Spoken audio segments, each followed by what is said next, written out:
volume relative to brood war sounds. Actually, I'm gonna have to edit a thing or two here real quick, like turning on D&D, but my brood war sounds are not going through the computer, so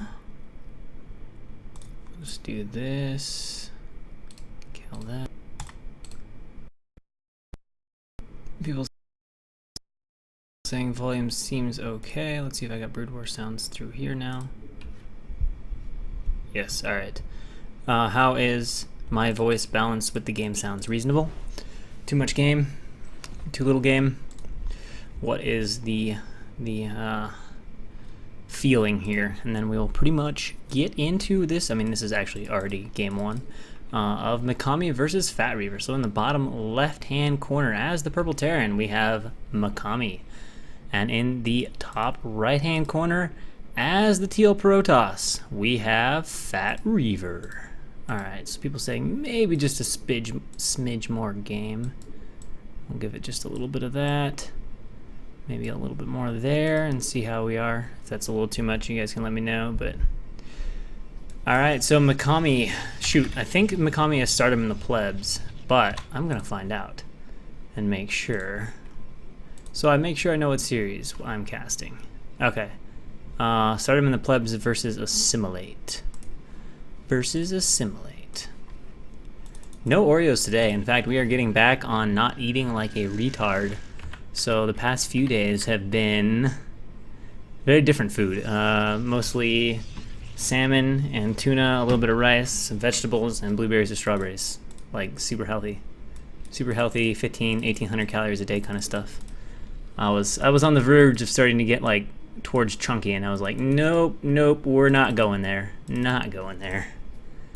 Normally I'm hanging out at like, I don't know, 140 pounds, 64, 65 kilos. I was almost up to 75 kilos. I was like 74. I was like, oh, okay, this is gonna get ridiculous. Anyway, probe scouting into the base. Gonna find the barracks building, and no gas yet, so it looks like Mikami is going to be doing rack CC, or he's got the latest gas in the world. Or he's gonna do some super late thing with barracks in the center with no gas, but that would just not be a build, so I predict he won't do that. We've got our gateway, should be a cybercore. Oh, whoa, what? Arc Times is gonna be doing some super fucking Zlot pressure right here. As he's already making one Zlot. Interesting he didn't proxy the gateway in this case. I mean, this is like PvP level gateways here. A lot of times in PvT, you know, making one Zealot, but he already got second pylon. Is he gonna make a second Zealot before core?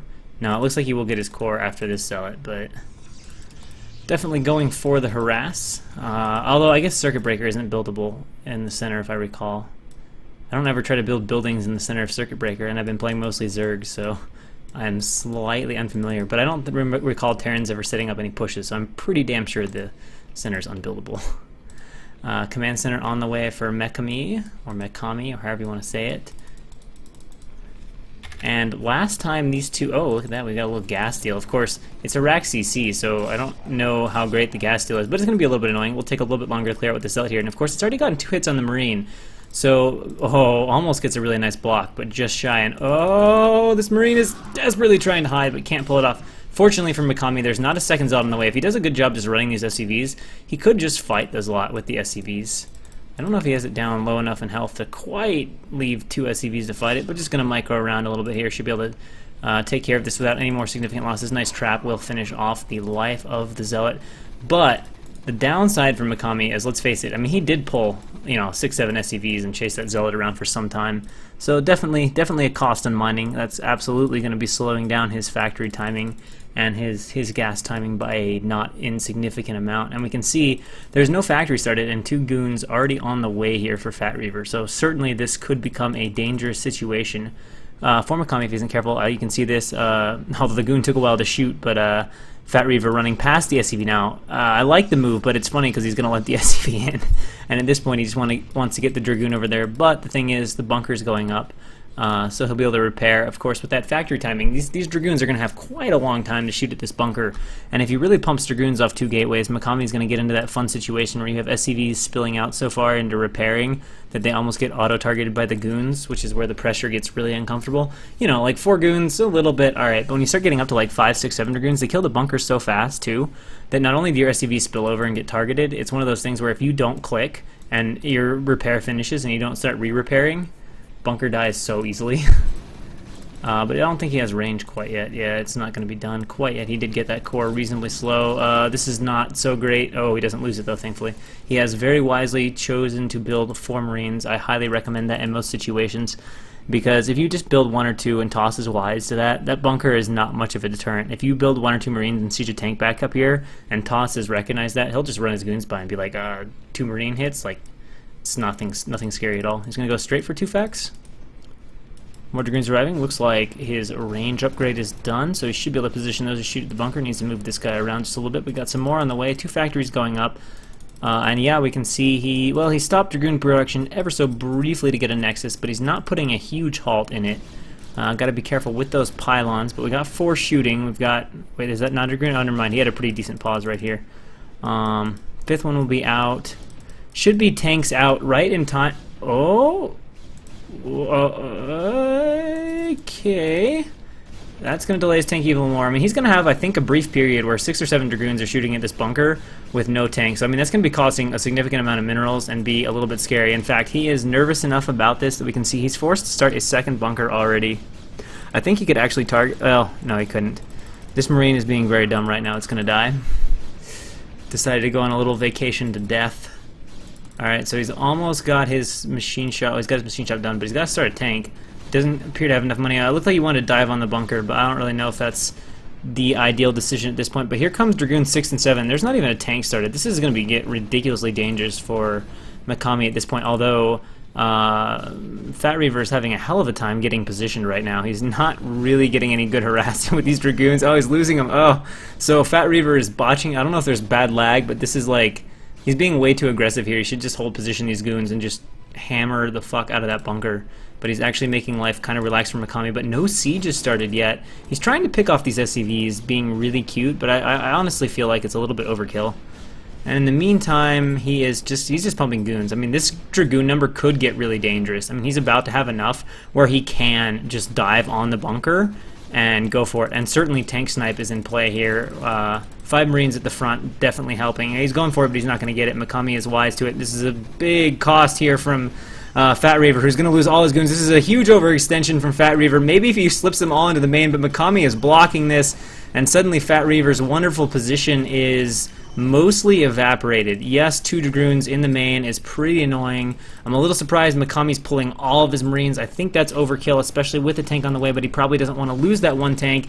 No micro, or minimal micro, though, from Fat Reaver. It's going to leave those Dragoons lower on health, but here come the next Dragoons spilling in here, and if the bunkers die at the front, the situation could absolutely get scary for Makami, who is heavily focused on trying to surround these guys. He is starting to drop them in the side of the base. Unfortunately, the multitask is a little bit too much for Fat Reaver right now, who is just finally able to position those, and we can see, yes, the first bunker is going to die, and the second bunker is also going to die because Makami's reaction time is not fast enough. He has sieged a tank up there, and Fat Reaver debating whether he wants to go in, deciding not to, now scuttling back, now trying to go... I don't know what that was.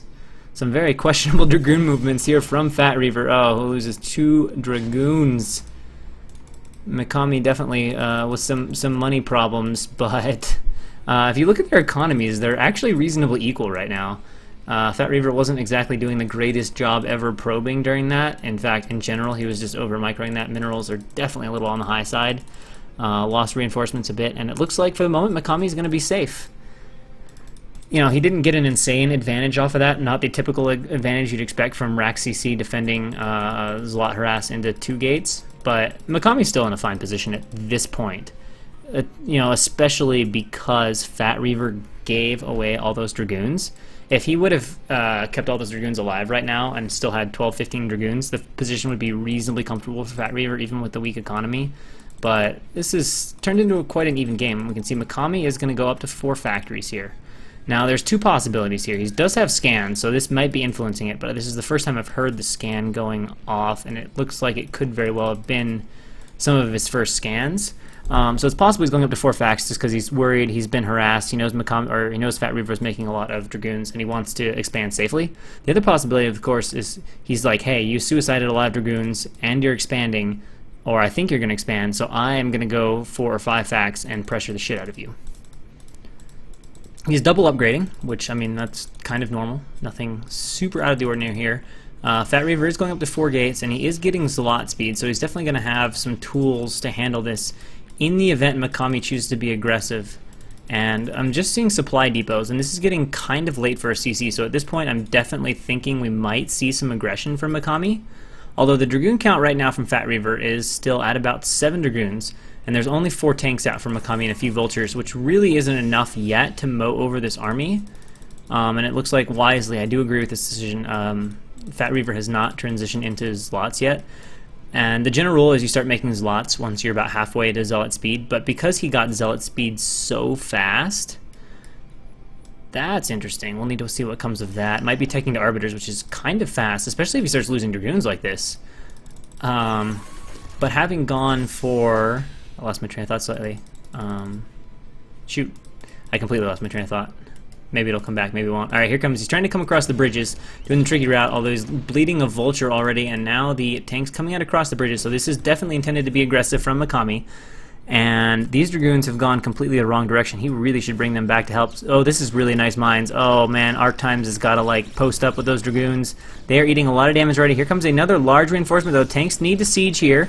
They're in good position, but some of the Dragoons are getting on top of the tanks, and a few of those tanks sieged on mines, but he quickly forces Fat Reaver back across the bridges, which is a good start for Mikami, but of course the challenge here, especially with the Zealots, is going to be coming across those bridges. He's probably going to need to go up here and siege at the third. I don't think he has enough army to just purely charge on top of the bridges, and as is the case with any push, although he's only working off 4 gateways, so I guess that is a good thing here for Fat Reaver. And actually, Arc Times is going to try to come down from the top, which, honestly, the tanks are very exposed right now, but I think the Vultures can move into position and mine these Dragoons and zone them out if they get down there quick enough. And here they come. Are there enough units? It doesn't look like it right now. Vulture's coming in, and it looks like he's wasted most of our army. He is trying to get on those tanks. Oh, these mines these close to the tanks are a little bit dangerous, but the army's taken down, and let's remember, he only has 4 gateways. And of course, he's completely open to Vulture harass right now, macroing Dragoons, and he hasn't actually started his Arbiter tech. So a case of going for a little too much, a little too fast right now for Fat Reaver, in addition to that attack, overcommitting, not quite able to get it, and Mikami is suddenly doing quite a bit of damage, and obviously he has the option to send a Vulture or 2 up here and shut down both bases, which is exactly what you want to do when you're going for one of these timing pushes. And now sieging into the natural, more reinforcements on the way. We'll see if he sends a unit or 2 to shut down the third base. He should, but the natural base is completely going down with 4 gates of production against 4 factories. You can see, obviously, 4 factories not enough for Mikami at this point, so he's starting to bake minerals, but he's not going to have the reinforcements needed to break this, although we're having a little bit of an engagement. He brought those 3 Dragoons back up from down there to fight, and that will allow him temporarily to clear this out, but reinforcements for Mikami are going to be coming in faster, sieging that tank back up. And the next round coming out, but again, neither player has anywhere near the gateways. Now up to 6 for Fat Reaver, which might give him a chance, but reinforcements streaming in right now for Mikami, and if he continues to stream reinforcements and not have his Vultures out of range of the Zealots, this fight could go a lot better for him. Dragoon's gonna... oh, nope, Dragoon dies. And yeah, finally he's got the Vultures in here, so now he has shut down both bases, and this is exactly the position you want as Mikami. Going to be incredibly difficult for Fat Reaver to come back, especially as these Nexus go down. I mean, he hasn't lost a ton of probes yet, but he's very likely to lose a Nexus here, if he can even clear this. I mean, if Fat Reaver could bust this swiftly and efficiently without losing one of these Nexuses, he would be in an okay spot, especially since Mikami has no plans on expanding, if we look at the minimap. And he has saved quite a few of his probes. However, that's contingent on busting out of here. And I don't know if he can do that, although Mikami's not looking that great with reinforcements. He's finally throwing down, holy moly, he's throwing down everything at once. He's like, oh yeah, I probably need to go macro. He's going to lose at least 1 base. And then he is going to come back down here, so he's just a little too slow, unfortunately, and those Vultures will be able to kill that base, but he is going to reestablish himself. Hopefully he'll get the probes transferred down to this base here quite quickly, And Makami may be in danger here of overextending himself. Let's see if these vultures run by. It'd be a great moment to run by as the Dragoons are on top of the tanks, but he's trying to lay a bunch of really nice mines. Almost pretty good mine dragging from Fat Reaver, but he does get rid of the tank, and now we have a scout out. I'm not sure this is a BM scout. I think this is just a holy shit I'm dying to tanks and vultures panic sort of scout, because he has a Stargate and needs to spend his money. I really don't think it's like a BM I've got you beat scout, because I wouldn't say he hasn't beat, and we can see Makami behind this, clearly intending to double expand. He is finally pulling back his units, this tank having a little trouble, but he realizes he's kind of overextended, and Fat Reaver in position for decent tech. I mean, he has started his starport now. Is he getting a science? That was probably a science. No, it's an armory. A lot of buildings going down pretty quickly here from Makami, so he's getting his control tower, but I don't see a science facility anywhere. And now it looks like Fat Reaver going to come down and try to put on some counter pressure, which could work. I mean, he is macroing out of 6 gateway, although lack of reinforcements is going to make it hard for it to work. But I mean, he is macroing out of 6 gateways. The scout is, well, it's going to be a little bit annoying, but I don't think it can do anything long term, especially as he makes a Goliath or two in here. His armory is very close to being done. He could honestly repair the tank just like you could against one Wraith if he really needs to. But he's going to get over here and find the 4th base, and that base will die. In fact, Makami is not even going to attempt to survive it, so it's good he's limited him to 3 bases. However, there's still a vulture alive back here that has been thwarting attempts to expand to that base, and oh man, Makami needs to get this command center off the ground here right now. Losing the one command center isn't great, but if you were to lose both, that would be absolutely disastrous. Now vultures coming down here to pick off some zealots, but they will need to turn around once the dragoons arrive. And Makami feeling confident enough now to move some tanks forward. Siege tank, or scout still going, you know, tot, tot, tot, tot, which is just really annoying because you keep hearing that you're under attack. And then you're like, oh, it's just a scout. It's okay. It's okay. My tank will take 8 years to die. And there we go. Makami wisely getting the repair going on the single tank. A few DTs being made.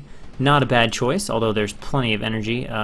In fact, a concerning amount of energy in the comsats. That much energy means Makami has literally no idea what's happening right now. He does try to run this vulture in, but is not able to do so. And now we're going to have what looks to be a double expand from Fat Reaver as well to try to get back in the game.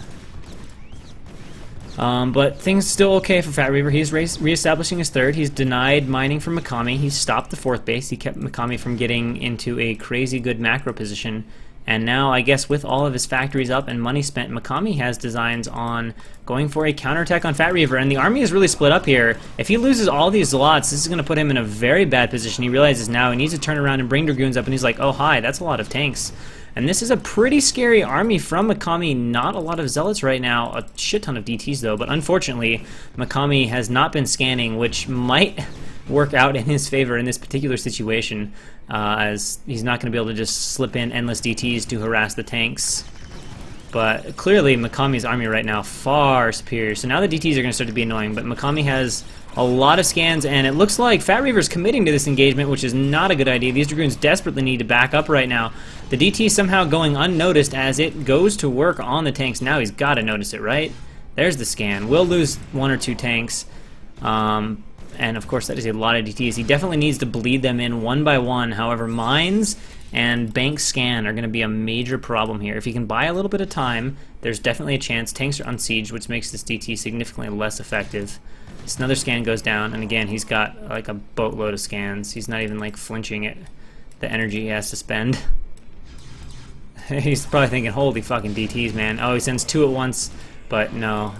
No, he's going to need to make a lot of DTs. Honestly, though, with this position in the center, he can theoretically make enough DTs to hold this push, because Makami is not going to get in fact, I think he's going to be able to defend that way. This is actually going to hold the push. He can just, if he keeps making DTs, if he doesn't give up, yeah, and he's not giving up the ghost. I mean, this is absolutely 100%, especially if Makami can't get down more mines. Preemptive scan going off from Makami. Is he going to start adding a comsat down here as he starts to burn through his scans? I mean, I think this absolutely can delay him long enough. He's down to like 2 scans. Well, he's going to have 3. He's down to 3 scans. So he is slowly reducing this tank count. Unfortunately, the bad news for Fat Reaver is that this base is not actually mining right now. More DTs trying to slip out. Of course, he needs to run zealots in first to drag these mines. If the DTs just die to mines, it's not so great. But he is back on top of the tanks. He can continue to bait out these scans, but the problem right now is the map control here from Mikami is shutting down any sort of mining. Not that he's even transferred probes over there yet, but with him on 3 bases against Mikami, or him on 2 bases with Mikami on 3, the situation is going to start to spiral out of control for Fat Reaver. Nice mind drag, but in spite of these endless DTs, it's still going to spiral out of control, and it looks like now Fat Reaver wants to break out. A lot of Zealots coming across the bridge on top of the tanks. There's not that much in the way of Dragoon support, though, so if some Vultures gather over here, and we do have reinforcements, they will be able to clean up those Zealots reasonably easy, trying to drag a mine onto these tanks, but it is stuck somewhere way back there. Really unfortunate mine glitch here. Preventing Fat Reaver from pulling the mine into Mikami's army, and now Fat Reaver's again defending desperately at his bridges, but I think he's just running out of resources. The Vultures have killed the 4th base. Mikami, I think, still has just enough scans to go through, and if the natural falls this time, it's absolutely over, and it's still looking really, really bad because Mikami, of course, has secured that 3rd base. He's actually way behind in SCVs, but 3 bases is way better right now because they're mining out, and Fat Reaver's forced to say GG.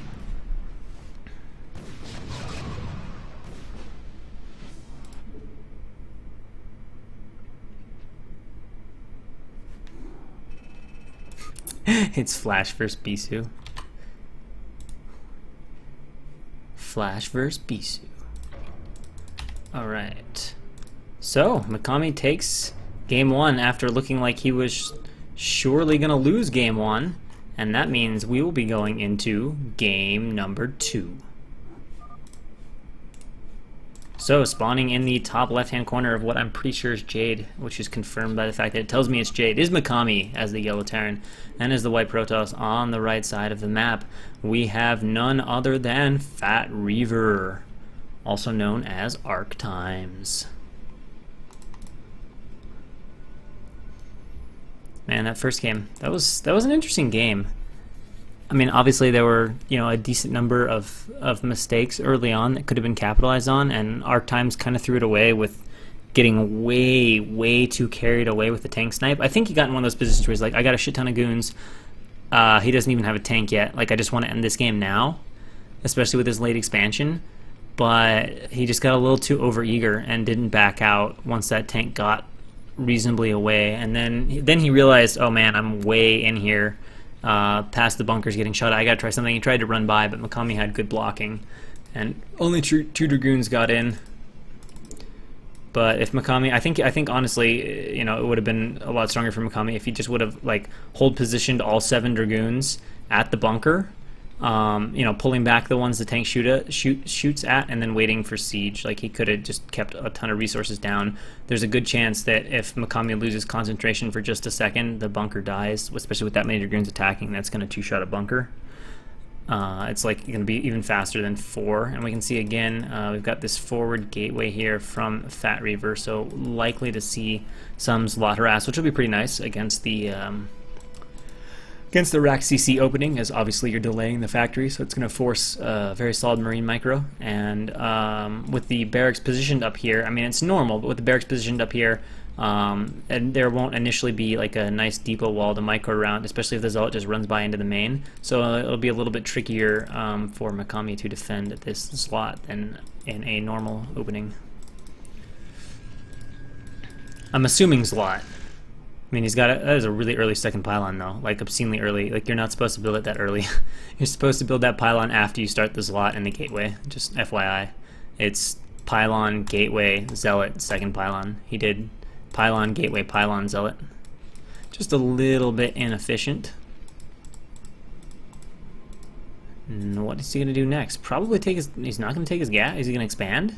Is he going to expand off 1 gate, no gas? I mean, I guess since Mikami is playing fast expansion, I would never play PvT like this, but it'll be interesting to see how this works out.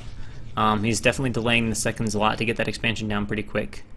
And we'll see if he does opt to make a second Zlot, or if he goes straight to core. I mean, he needs his core badly, because there will be tanks and vultures coming out here from Mikami without a doubt in a reasonable time. But it looks like he's opted to make a second Zlot before the core. He's going to need to really delay nicely with these Zlots. Or things are going to get a little bit scary, but it certainly has the opportunity to. Again, like I said, there's no SimCity to micro, so it's going to be about SCVs and blocking and general control, which right now has been okay, but keep in mind, this is 4, 5, 6 SCVs off the line. Marine trying to get off a few hits. Second slot is out now, should be on the way. Still no sign of a core. And he really needs to make one. There you go, that's probably going to be the core. Alright, so he's made 2 slots core, trying to get on top of this Marine, but it is not working right now. It is not taking a hit yet. I mean, there's a lot of just walking around going on, like neither player's been hit much. But so far, Makami's doing a good job buying time for these Marines, and now he's got them almost split up. SCV's continuing to get a few pot shots off, and it looks like Makami's feeling confident to come to the front, but there's another Zealot coming in here, and now the multitask is going to be really on display here. If he doesn't notice this, oh, what? Okay, I was going to say that's a little bit better, but it looks like he's killed the 1 Zealot in the main, I hope. It looks like, yeah, it's dead. But he's keeping the Marine count very, very low right now. This Marine down to just 1 shot on the downside. Oh, there's actually a 3rd Zealot on the way, but not crisp and smooth production. Makami's trying to get that bunker up, where there will be Dragoons on the way. Of course, the core is super, super delayed, and now there's a lot going for this Marine, keeping it down, so it's keeping the Marine count very, very low, and Makami's just desperately trying to run this Marine around. He wants nothing more than to get it in the bunker, which is going to happen, but there's the possibility for a run-by, although nice blocking there from Makami. Probably put that Marine in the bunker. And this slot can definitely run by if it wants to. Let's see how if he pulls... Nope, not fast enough pulling SCVs. Gonna go straight for this Marine. If he's intending to follow up with Dragoon pressure... Oh, but he doesn't get it. Bugs this lot out a little bit, unable to get the kill on the Marine they should have got.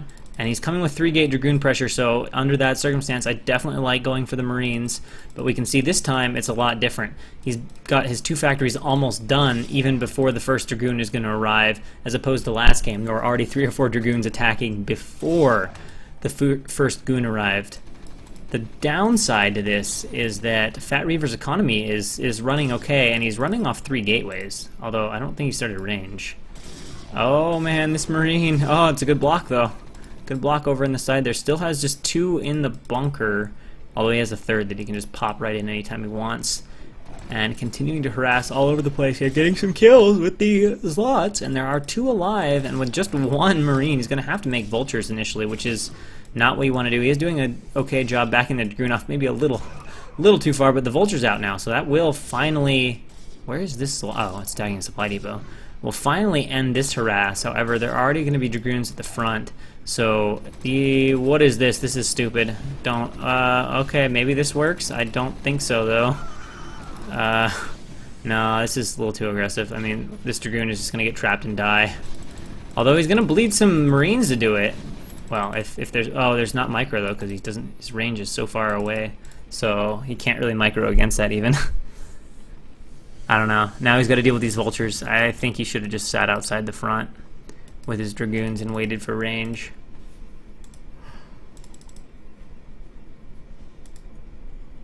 And now we have a probe also going out. I don't know where this probe is headed.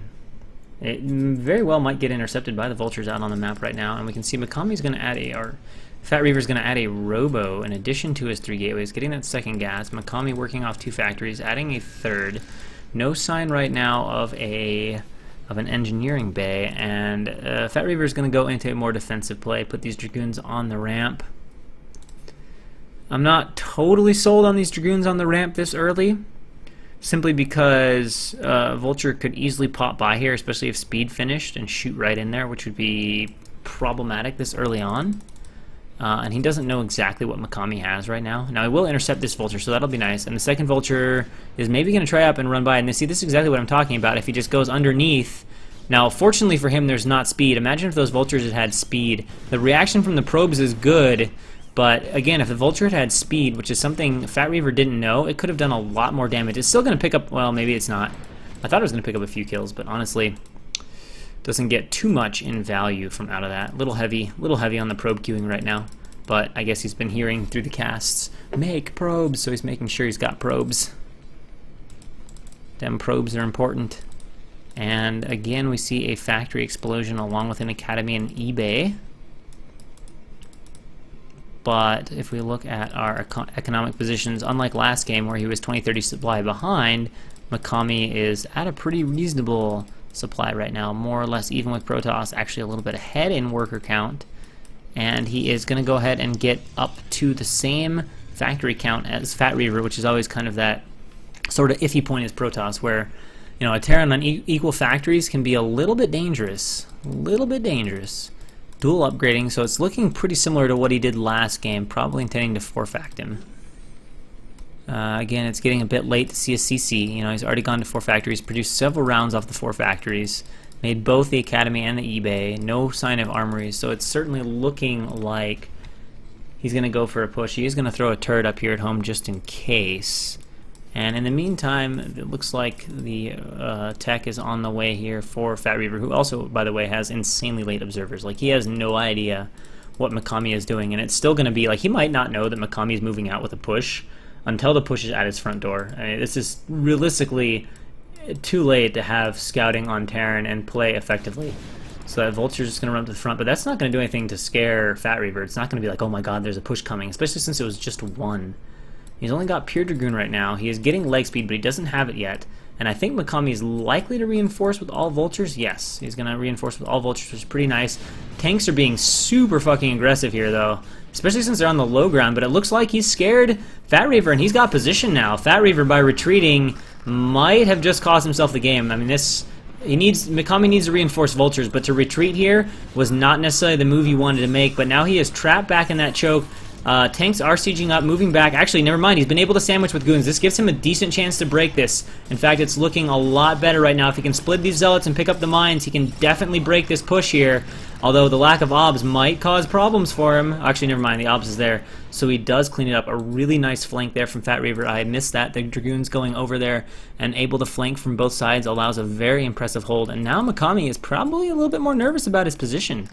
The one thing he does have going similar to before is he is on a similar factory count, probably starting to float some resources now. Actually, no, not floating too many. He's probably started to, yeah, I was going to say. It means he's got to have started a CC. So that didn't work out quite as Mikami had planned, but I have to give Fat Reaver credit. That was a really good split. He got this lots in the middle eating the mines. I mean, it's hard to ask for a better engagement as a Protoss player. Maybe you could say he could have split the goons a little bit better and reacted a little quicker to the initial push, but that was a good hold, good clean hold from Fat Reaver. Now the downside is Fat Reaver doesn't have a third base, so he's not in an economically favored position yet. In fact, Mikami is going to be taking the advantage in that and still has the slightly superior economy overall, but there is a shuttle out here. So certainly the possibility for some slot bombs. Surely Fat Reaver can see that zealot, or that... There you go. Vulture wasn't shooting because it was on the low ground, couldn't see up the vision, didn't have vision of the high ground, but Protoss finally got close enough to shoot it. I think he got range. I hope he got range. He's got the Arbiter, getting a Forge, and the Arbiter Tribunal. We're still on 5 gateways. I do like the fast tech, basically a 2-base Arbiter, but I don't know, 1130, if you're really going to go for 2-base arbs, that's not a super fast Arbiter timing. I mean, if you're really playing like pure macro style, you can be at about 160 supply with an Arbiter out already at this time, and you can max about 1215, 1230, if you, assuming you don't do anything like ridiculous. But if you expand, you know, off 3 or 4 goons, and then again off 5 or 6 dragoons, you can get, you know, like I said, 160, 170 supply by this time with Arbiter. So not the fastest Arbiter for 2-base. And now he's going to start to clear a lot of mines. He doesn't want to use Zealots for this at this point.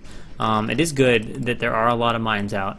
A little bit of a bold siege here by Mikami. He's down on the low ground with a pretty small number of tanks here against a Protoss working nicely off of 5 gateways. Now admittedly, Mikami's factory count is pretty high as well, so you wouldn't think this army would pose a huge threat. Nice ops coverage here, but Mikami will need to be careful. There's a lot more vultures there with the tanks, that's good. It looks like maybe he's thinking about pushing, which, I don't know. He's probably scanned the gateway count and he's thinking, Protoss has like 5-6 gateways, I can just go for it. But Protoss's army is somewhat scary. And his army, Mikami's army that is very exposed. I mean, there's a lot of room here for Protoss to come in and flank this, which could be really problematic. And actually, I don't know. This guy and his scouts, man, I don't know if he's just BMing the living daylights out of Mikami, or if this is actually something he thinks is good to do. But I don't see value in it. Scouts cost a shit ton, and like maybe they're going to kill 1 tank. And oh man, Mikami running quite a few zealots into these Dragoons here for Fat Reaver, who's bringing the rest of his army up, and with that next reinforcement of Zealots, he may very well have enough to break this position. He's probably waiting for a tank or two to die, and then he's going to go for it. And Makami needs to pull these reinforcements up onto the high ground for sure. At the same time, Fat Reaver doesn't really want to let Makami establish this super solid position up here, because then Makami can just slow push to his base in total comfort, which is really obnoxious. And the scout continuing to go rat-a-tat on those tanks, not really reducing the tank count though. Got another group of Zealots, and is he going to go for it? It looks like he might be ready to pull the trigger. I would have liked to have seen him spread his army better. This is certainly not taking advantage of the flanking opportunities he had, so this attack might not be successful, although there sure need to be some reinforcing vultures here, or he's going to get crushed in this attack, especially with this shuttle to drop Zealots. Sieging up these tanks, Zealots are going to be all over these tanks, though, and there are no reinforcement vultures, and Makami is taking a major hit right now. And honestly, there's not much at home. He is in danger of getting just walked over by Protoss if Fat Reaver continues his attack. He's just way too far out on the map with insufficient units. And now he's got a really hard hold coming up. He's going to need some incredible defense, although that's a good start if Fat Reaver just starts running in his slots with no control. He lost a lot to those mines. Shuttle's got to drop off that last Zealot. He does have some Zealot on the tanks. Dragoons trying to bust through. Will there be reinforcements? That's going to be important. If it's just Dragoons, Makami can pull SCVs, wait for siege tanks, and claw on for dear life. But if the reinforcement Zealots start rolling in, then there is no chance for him to hold. But it looks like Fat Reaver is not reinforcing. He's not going down the ramp right now, so there is a chance, at least, for Makami to hold if reinforcement zones are coming. He's way too slow to move the CC, though, so he has definitely lost the natural CC, which is a nice victory for Fat Reaver. Not a complete victory, though, because let's remember the third base is still mining, and if he doesn't kill Makami, 2-base to 2-base, still an okay position for Terran. Does finally have a probe over here at his third base. The one good thing, of course, Fat Reaver has some great tech, but we can see a lot of SCVs pulled, and he's going to try to snipe the tanks from the high ground, but that is really, really a questionable choice with those Dragoons. Even if they do have the high ground advantage, they're not going to get many shots off. The scout continuing to make a nuisance of itself, but not doing any significant damage, and oh boy, oh, that was close. He will eat a few of these mines as he comes across. No obs. Let's see how many of these he's going to eat. Actually, he might somehow get lucky. Okay, one mine goes off, second mine being dragged. That goes pretty favorable for him. And it looks like, oh, has he gotten a Zealot in it? Oh, no, I heard something. But now I think he's going to swing around to the third. And if he swings around to the third and Makami can't defend, that can certainly end the game. He's being a little bit stubborn about trying to bust into the main without reinforcements, but the third is dead. Makami, how quickly can he react? Can he react quickly enough to save the CC? That is a maybe, but a probably not.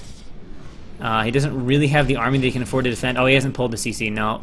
So Makami making some definite mistakes here, not pulling the CCs back fast enough. That's cost him CCs at both the main and a natural.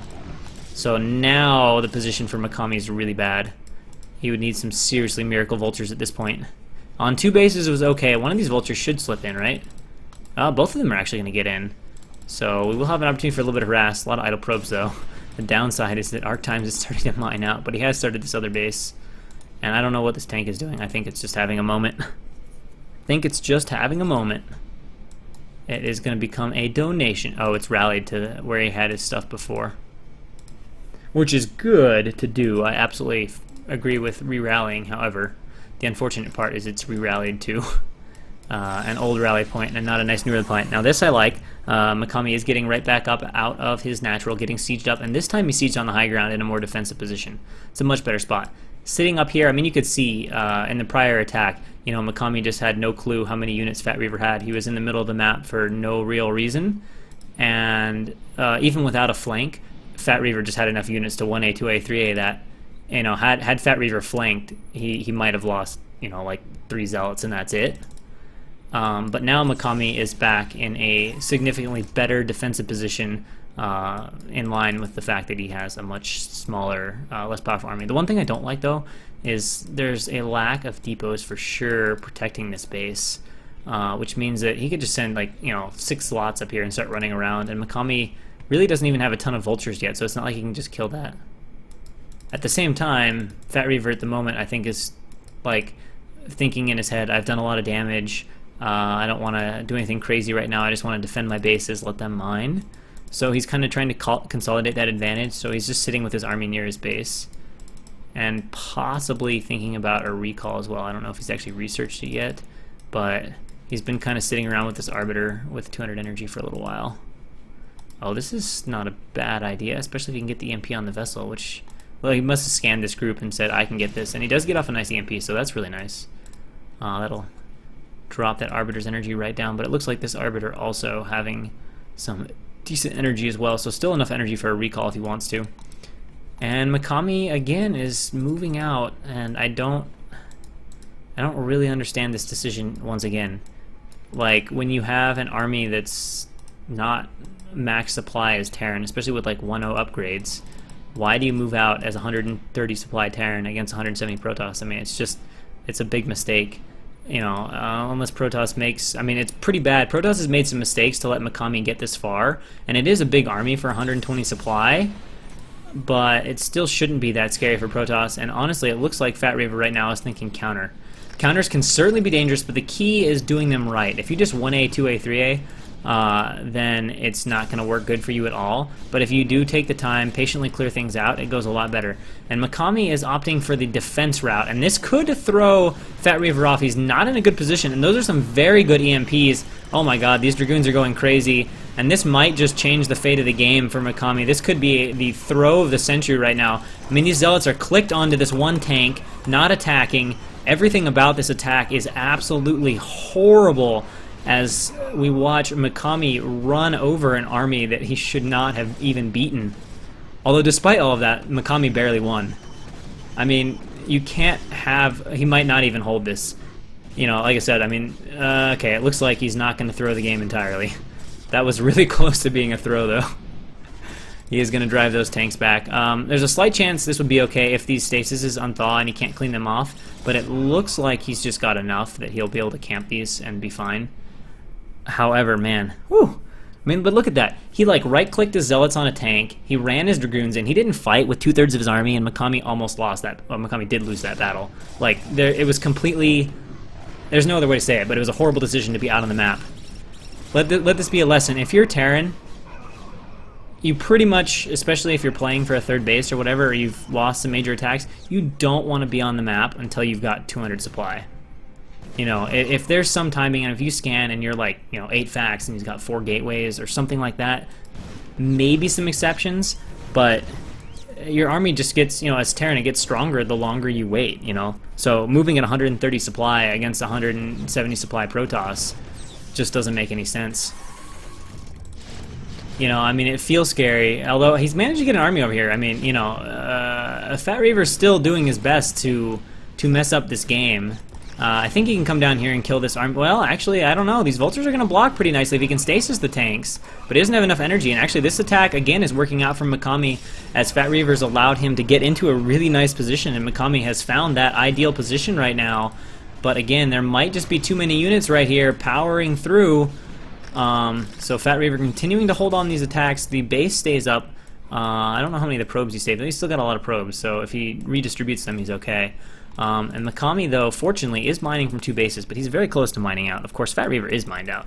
So this could turn into a rough game here. This could be the kind of game that Mikami ends up taking long-term, although sending in Vultures like that is not going to help his cause. He needs extremely good engagements at this point. Oh, actually, never mind. There's 2 bases. Mikami can't win this game. Or, okay, that's a little too strong, but I was watching this action way too much. Sorry about that, guys. Usually I'm a little bit better about that. But with a base down here, I think that's a little too much to ask, because Mikami's going to drive. I was going to say 1 base to 1 base. If Mikami took really clean engagements, he could absolutely come back, but 2 bases to 1, that's going to be pretty tough. And remember, I mean, Fat Reaver still has the huge army supply advantage. You know, Mikami's doing a lot of things nicely, getting some really good EMPs, some good attacks, those kind of things. But the general army size of Fat Reaver, I mean, Mikami is, again, he's 81 supply, pushing against 150 supply Terran, or 150 supply Protoss. Like, these pushes, I think it's kind of like, I'm desperate, but there's no reason for him to be pushing right now.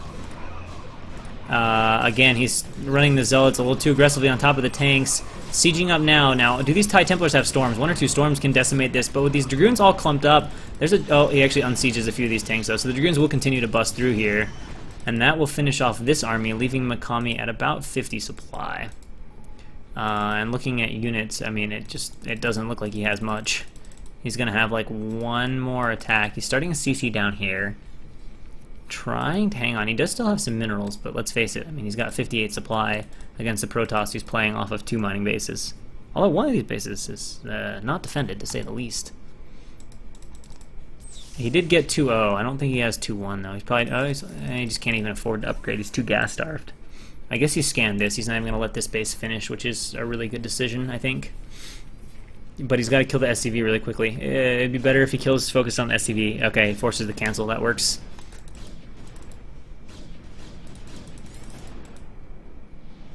So now he's just kind of consolidating, and one of two things is going to happen. Makami's going to move out again, and his army's going to get crushed because it's way too small, or Makami's going to sit back and mine on one base, and with 2 bases to 1, Fat Reaver's going to make a giant army and just slam it down his throat, and or recall into the main, and just, or third. I mean, if he recalls the third, that's the end of Makami's economy. And yeah, I mean, Makami can't push, you know. I don't think there's any way that Fat Reaver could possibly die to this army. I mean, unless he just, like, you know, right-clicked some waypoints around the army so they just units walked around it. You know, I think any sort of A move will kill this army if he moves out. I guess he could try to harass. That would probably be his best chance. Set up a ridiculously defensive position, try to harass, and slowly build up enough army, turtle these bases, but it'd be a hell of a game for Makami to take from here. Definitely don't want to leave with Templars, though. Oh man, I mean, I do kind of like that the front-ish of the army will allow them to get there, but if they're too far at the front, oh, that's really Templar mind dragging. Shit you can do when you're massively ahead. So he is running a few vultures around, which actually, I mean, if you look at this, Makami could definitely go around with vultures and, like, kill most of the probes. And I think Fat Reaver is in one of those positions where he's either not quite sure, how do I end this? Or, gonna stop to pick off the Templar, or he's just not confident enough to go end this game. I'm a little surprised he hasn't gone for the third. There really should be an obs here, seeing what's up. I mean, he could absolutely pressure the third, force his army around, do all kinds of obnoxious things, but unfortunately he is losing a lot of his mining here to these vultures, and Makami definitely making some good decisions to keep himself in the game. I mean, you know, with these bases not having cannons, you know, going and shutting down mining over here is pretty much the best you can ask for at this stage of the game. Dragoons will clear up these vultures, though, so a little unfortunate to lose them all, not chasing the probes, but I think he's also very worried about defending at home. He knows he has hardly any units, and now it looks like Fat Reaver is finally considering that option of swinging around to the third base, and of course that about halved his probe count. So he's going to have to reprobe here. He's still got a huge bank, though. Spending another wave of macro, not making probes. Here come the Zealots, eating a lot of mines, but again, there's no defense down here, so the third base, the SCVs are going to be forced to run, which means Makami's going to have 0 income, at least for a while, and he's actually going straight to snipe the CC. There's not a repair. The CC isn't moving. The CC is dead at this point, so that is going to be it for Makami's mining. So I don't know what he's going to do now. I guess he's going to sit and defend. I guess he's going to sit and defend here at home. I don't really know what other options he has at this point. I mean, you know, he's got... actually has a huge bank. I don't know where that came from. He's not even... I don't know what he's focused on right now.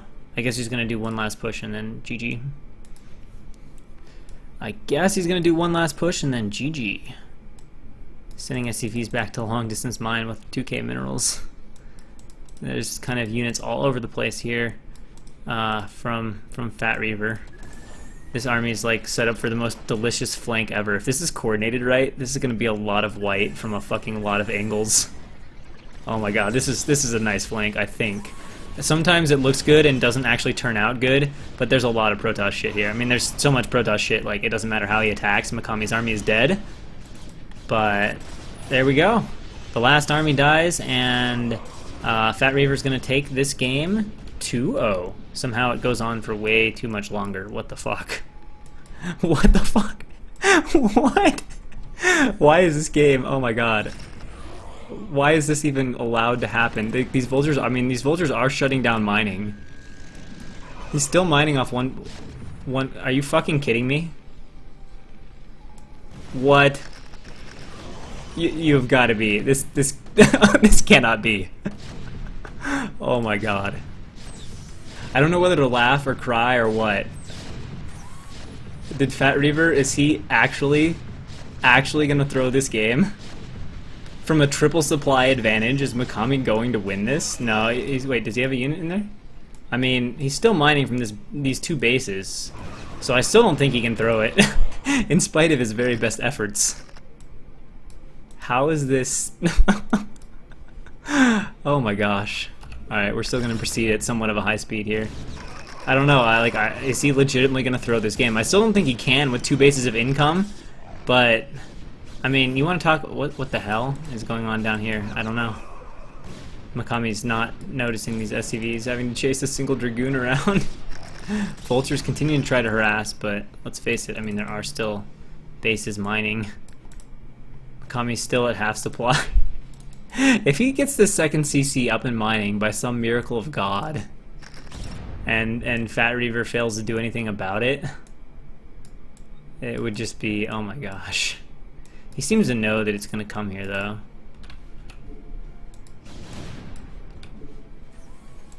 Well, yeah. Unfortunately, we do have a time crunch, and this game should have been over, so we do kind of have to go fast here. I mean, there was nothing epic about this game like 8 minutes ago, but Fat Reaver's doing his best to anti-epic it. Oh, this command center, fuck, he's gonna lose it. Does not have SCVs there to repair. Alright, is this army gonna die now too? I mean, because let's face it, Mikami has mined out now. So this is like legit last army. Legit last army. Can Mikami, somehow, some way, Fat Reaver turns around. This is a pretty good mine clear, though. Dragoon's dead. But he continues to reinforce. This army should be on the verge of dying. This CC is obviously down. He's trying to float this out here. Oh, two tanks out on the map.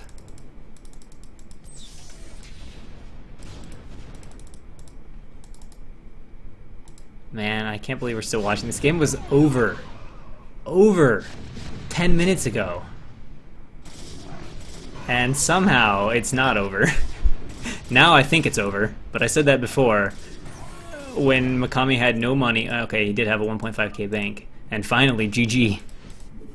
Oh man. Oh man. I mean, I gotta give props to Mikami. I mean, you know, I felt like he was taking too long to GG, and realistically he was, but I mean, he did a lot of good things there. He played the first half of the game pretty questionably, especially with some really poor decisions to come out on the map way too early with his army.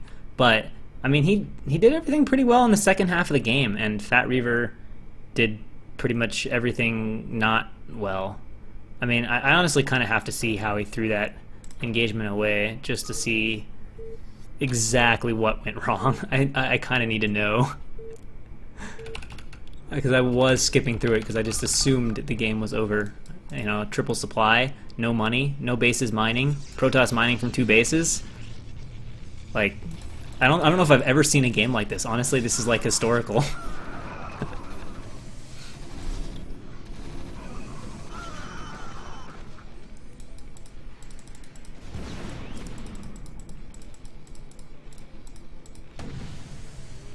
Alright, so this push was the first turning point. Like, when you've had a timing push beat like that, you can't push. I don't know why Mikami tried that. Going here in the middle was so... Oh, why? Why? Protoss had so much shit. Alright, so we gotta go to about like 25 minutes or something to see just how... I think it was like a bad recall or something, plus a bad attack, plus some other stuff. That was a really poor attack. This was a good attack from Mikami, but there was just too much shit. Okay, we watch this. Now, at some point he comes over here and kills this base. Shuts down that. Everything's fine here. Everything's all fine and dandy. Making a few more units, picking up a few vultures. Things are good.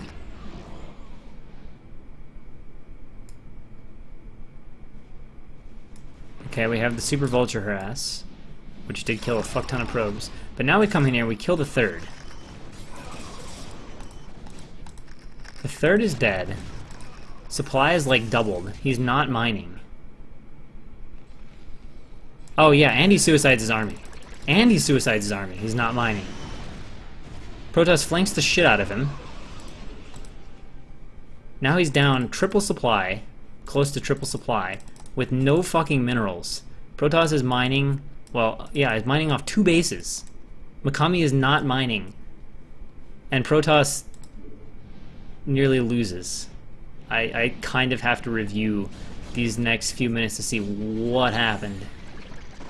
What on earth did he do to get there?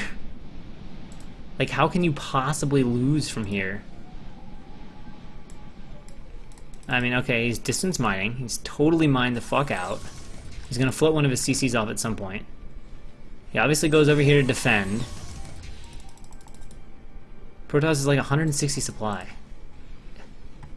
He still doesn't have a CC. And Protoss is like 180 supply. What the... How does this go so wrong? What does he do? I mean, okay, Mikami's doing good things, for sure. But he's got 70 freaking supply. Does he just, like, give him way too much time to turtle this? Like, I'm trying... He runs back for 2 vultures with his entire army. I don't know why he's not attacking this base. So, I guess some of it was he gave Mikami time, but still, Mikami hasn't made that much stuff. I mean, he has taken it from triple supply to double supply, but... I mean, just frickin' stasis a few of these tanks and go kill him. But he just sits here and sits here. I don't know what he... I guess he wanted to be on 3 bases. Now he's on 3 bases. Now, how does this attack get so fucked up?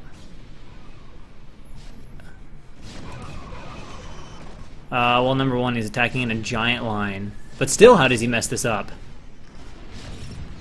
Oh, he just doesn't run any slots down this way, I guess, and gets funneled the choke, and has one of the worst attacks in Protoss history. And keeps trying to have the worst attack in Protoss history. He does hit some nice storms, but it's not actually enough to kill anything. And suddenly they're even supply again, except for the fact that Mikami's or Fat Reaver's mining from 3 bases. So, in spite of his best efforts, he nearly loses the game. I don't even know what to say about that. Like, that was such a weird game. Like, Mikami, if I had to give grades, I would give like maybe a C- for the first half of that game, but then like a solid B+ for the rest of the game. And Fat Reaver goes from like a solid B+ to like, I mean, that's like as F as possible. Alright, well, after that painful but slightly interesting game, we will go into the third set. In the top left-hand corner, as the Blue Protoss, looking to redeem himself after struggling to take the win, doing his very best to snatch defeat from the jaws of victory, Fat Reaver. And in the bottom right-hand corner, as the Brown Terran, we have Mikami. And because those games took so long, we will go a little bit faster through the opening sequence, unless something crazy happens. But so far, we have normal play, and this time it is not going to be a rack CC from Mikami. And it is going to be still the Zlot harass here from Fat Reaver. Although it looks like Mikami has succeeded in walling, and I believe this wall is tight to Zealots. So shouldn't really be able to do much here. Yeah, we can see. Not going to be able to get anything done. SCV going out to scout. And range on the way here for our hero Fat Reaver. Zealot just doing a little bit of looking around and wisely making just 1 Zealot here. So this will be a pretty fast Nexus. Pretty fast Nexus, if he puts it down. I think he's waiting for just a few more minerals. Got that pylon on the way, so that's good. Not going to get his probe production shut down. It's always important, especially early on, errors in probe production really compound quickly. You never want to have that happen.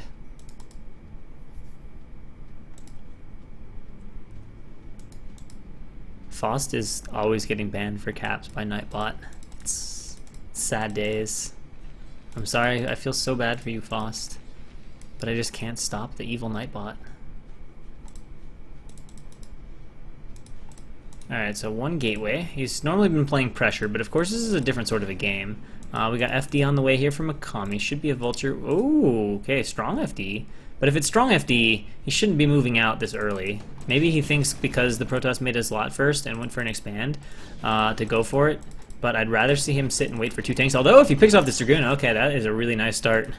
Let's see how aggressive. Oh, he's going. Okay, that's better. This could do some damage. This could do some serious damage. Oh, he's starting a bunker here. This is weird. Weird, but it's like it's gonna work too. He's only got 1 gateway. He's dead. This is too greedy. Usually you don't expand till after you have 3 Dragoons, but his harass didn't do anything. In fact, this lot hasn't done anything, and then he made it kind of a delayed Dragoon and cut Dragoons for a super fast Nexus, and Mikami is coming up here to punish the living daylights out of this. It is a very nice probe pull. He might want to think about going back and waiting for the 2nd tank, but remember, range is going to be delayed because he's been getting a significantly delayed core. That's why it's more common to get the core first rather than the Zlot first. But now there's 2 tanks here, and this is just way too much. So he's going to get forced back. Vulture should be rallied up on the way somewhere. In fact, here it is now. The bunker is not going to get anything inside of it unless the SCV hops out to repair. But he's got to be careful with the Dragoons. He wants to kill the bunker, but stopping to kill the bunker is the wrong decision because that ends the life of these Dragoons, and everything is getting run over. And it looks like Mikami is going to get his revenge at this point for that prior game because this is going to be a very difficult position to come back from. The natural Nexus will die. He does have 3 gateways. Does he have a robo? He doesn't have a robo, so there's nothing he can do about the mines. He's going to be stuck up here for ages and ages. I mean, he can try to run Dragoons down and absorb the mines, but if Mikami just keeps rallying Vultures in here and laying mines, it's very unlikely that the Dragoons will even get down. Oh, that was actually a nice attempt here. I don't know why these probes are coming down. They need to run away. Okay, he does realize that and will pull them back. And now I guess Mikami's just going to move back here a little bit, kill these pylons off, which is going to be a little bit annoying. Will cost some additional minerals. He's not reinforcing with these Vultures. He actually laid mines just in case of DTs. Looks like he's got the transfer coming down now, making another tank. And, oh, he hasn't laid any more mines, though, which is going to be really nice for Fat Reaver. I thought he was just going to keep him contained in his natural. It's definitely an option in this kind of situation. If you guys find yourself in this situation, your siege mode is done especially, just rally Vultures in, lay mines at the ramp, siege up, and you can make it take so long for Protoss to be able to come down. Especially in a situation like this where he's gone for incredibly late robo. You know, but now with these Dragoons, if he's feeling bold, he can try to walk forward if he doesn't think there's any mines here and retake his Nexus. As opposed to being able to delay it for a couple more minutes. But I guess this is also a safe way to play. You know, he doesn't know for sure there's not a Reaver or whatnot on the way. Especially given that all he saw was really low Dragoon count. You know, he might be like, And also with the delayed core and thus delayed range, you know, put all that together and it might have been enough to have Mikami thinking DT or Reaver, because I mean, let's face it, he did mine up his front. He did bring a lot of stuff back. He played that kind of nervous, I would say. But it is just 3 gateways. Robo, probably Observatory. Yeah, Observatory. So again, this is going to be some super late obs. That is probably the biggest thing I would say that I'm a little bit critical of in Fat Reaver's openings. Possibly a little bit too late of a core, but if you play them really aggressively like he did, I think it's okay. To play a late core like this and try to expand, I think is asking a lot. But the late robo is it's just rough. You just don't have a solution to mines, and you also just don't have a clue what Terran's doing. You can't formulate a good game plan. You know, I don't think you need to rush robo out like, you know, immediately. But I mean, Mikami or Fat Reaver's routinely getting 3-4 gateways and making quite a few rounds of units before he makes robo. He's making like, you know, 50-60 supply robo a lot of the time. So his Nexus is almost remade, but let's face it, Mikami's already mined, you know, what is that, 1.4k, 1.5k more minerals, 200 per patch, 6 or 7 patch, 7 or 8 patches, and he's got 5 facts, so it's, you know, with just 3 gates and no tech and no shuttle on the way, I have a strong feeling that Mikami is just going to come up here and roll over him with this 5-fact push. If it's well executed, it's going to be next to impossible for Fat Reaver to defend. Maybe if he, and see, this is what I mean, you know, if he absolutely knew this was coming, if he had an obs down here, which absolutely by 9 minutes you should, he would at least know 5 facts on the way. He could be thinking about shuttle, he could be thinking about some of those things, but without the obs, you know, he has to guess, and he's making the absolute Well, maybe he's not. I don't know if he's actually intending to expand. Oh, he's got to be so careful. Yeah, he's intending to expand. Oh, no, actually, maybe not. I don't know. I mean, it looks like it with the Dragoons positioned over there. It looks like he's thinking about it at the very least. Yeah, is he gonna hold that on the ramp? Yeah, although I don't know if that's quite gonna be tight. But here we go. Makami's moving out, and you can see how little of this Fat Reaver's gonna see. In fact, he's not gonna see it at all. Ooh, let's see what he sees. Is he gonna catch the sight of it? He's gonna catch it up here, but that is gonna be a little bit late. He's not gonna see any of the army on the backside though. So yeah, here comes the big push from Makami, and unfortunately, he's still on just 3 gateways. He's making a few zealots, which without a shuttle are going to be next to useless, and Makami is just allowed to walk up right to the front door. I mean, this is everything you don't want. Because the obs were so late, he couldn't even be out on the map to slow this push down. So Makami's just been allowed to 5-fact from an advantage right up to the front door of Fat Reaver. Fat Reaver, I do very much like that he split these Dragoons out. If they were stuck in the natural, he'd be like 99.9% dead. Now he's just like, I don't know, in real trouble as opposed to like for certain doomed. But it's going to be really difficult to get anything done at this point. There's a huge minefield up here. The Dragoons can't clear that out fast. The tanks can start to leapfrog up. He's actually sieging the natural nexus right now, which means it's about to be 1 base against 2. And I mean, he's maybe going to get a good flank here. Can he get a good enough flank to break this? Oh, if he had slots in the shuttle, he'd have an outside shot at it. But unfortunately, these Dragoons are not spread well enough, not getting on top of the tanks, and that means that Makami will succeed here. Gonna unsiege everything real quick, and there's the GG from Fat Reaver, knowing he just doesn't have enough stuff to stop Makami's push. And Makami takes a 2-1 victory over Fat Reaver, and satisfyingly continues to kill his bases.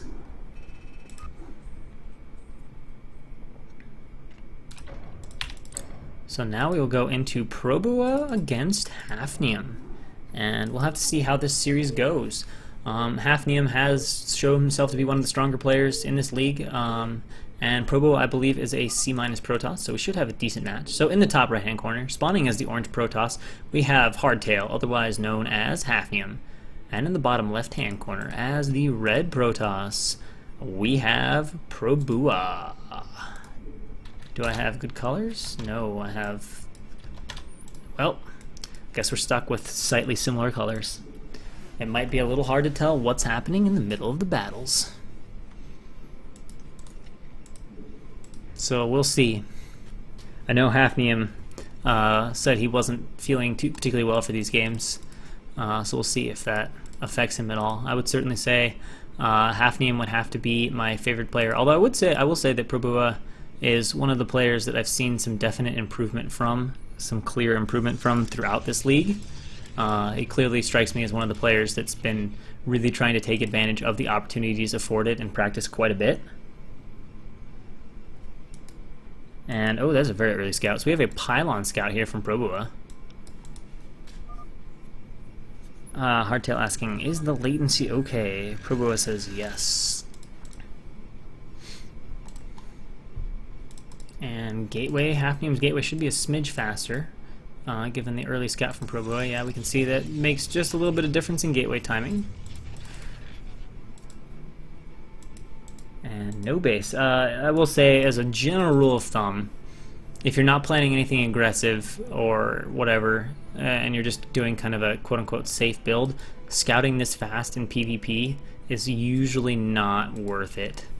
You won't usually see anything super telling in PvP, and you're definitely sacrificing some economy to scout that quickly. You do pretty much guarantee your scout will get in, but honestly, if you're just doing kind of a safe build, then usually you're sort of fine whatever the other person's doing. And obviously, if it's 2-gate, you'll scout it and know about it. And of course, he's not scouting through the center, so it's not like he'd find a proxy gate. Faust is back from the dead. I removed the caps lock and shift key. Drastic measures. Drastic measures to solve the problem of the oppressor Nightbot, who is just crushing Faust's hopes and dreams. So we have some scouting going on, and we're about to have some more scouting going on. The Zealot will have a hard time blocking the probe off. Ramp is a little bit wider here on CB. And here comes the probe. Let's see if he can get the Zealot in the right spot. Nope. I don't even know if it's possible on this map. It doesn't have a nice crease either to help guide you. Oh, we have 2-gate. I didn't even realize that. Hardtail, 2-gating, but it's cross map. And it looks like it's going to be Zlot, core Zlot. So should be reasonably good for defending. There won't be this overwhelming Zlot advantage here for Hardtail, and then some Dragoons come out. So I don't think Probo will have a particularly hard time with this. He will have to get his Zealots over the ramp though. Might have a brief period where there's 2 Dragoon or 2 Zlots against 3. In fact, it looks like there will be. So he'll have to be careful with the micro early on. If he loses Zlots and doesn't weaken Hardtail's Zealots, it's going to take 1 Dragoon a long time to kill them, which means it gets really hard to defend with probes in the mineral line, especially if 1 Zlot gets split off. So it's really just about buying time and not trading poorly here for Probua. You know, if he gets that Dragoon out to the ramp, can soften up all 3 before they get in, this will be not too hard to hold. But let's keep in mind he has stayed, well, he's building a 2nd gate. So far the micro is pretty good from Probua though.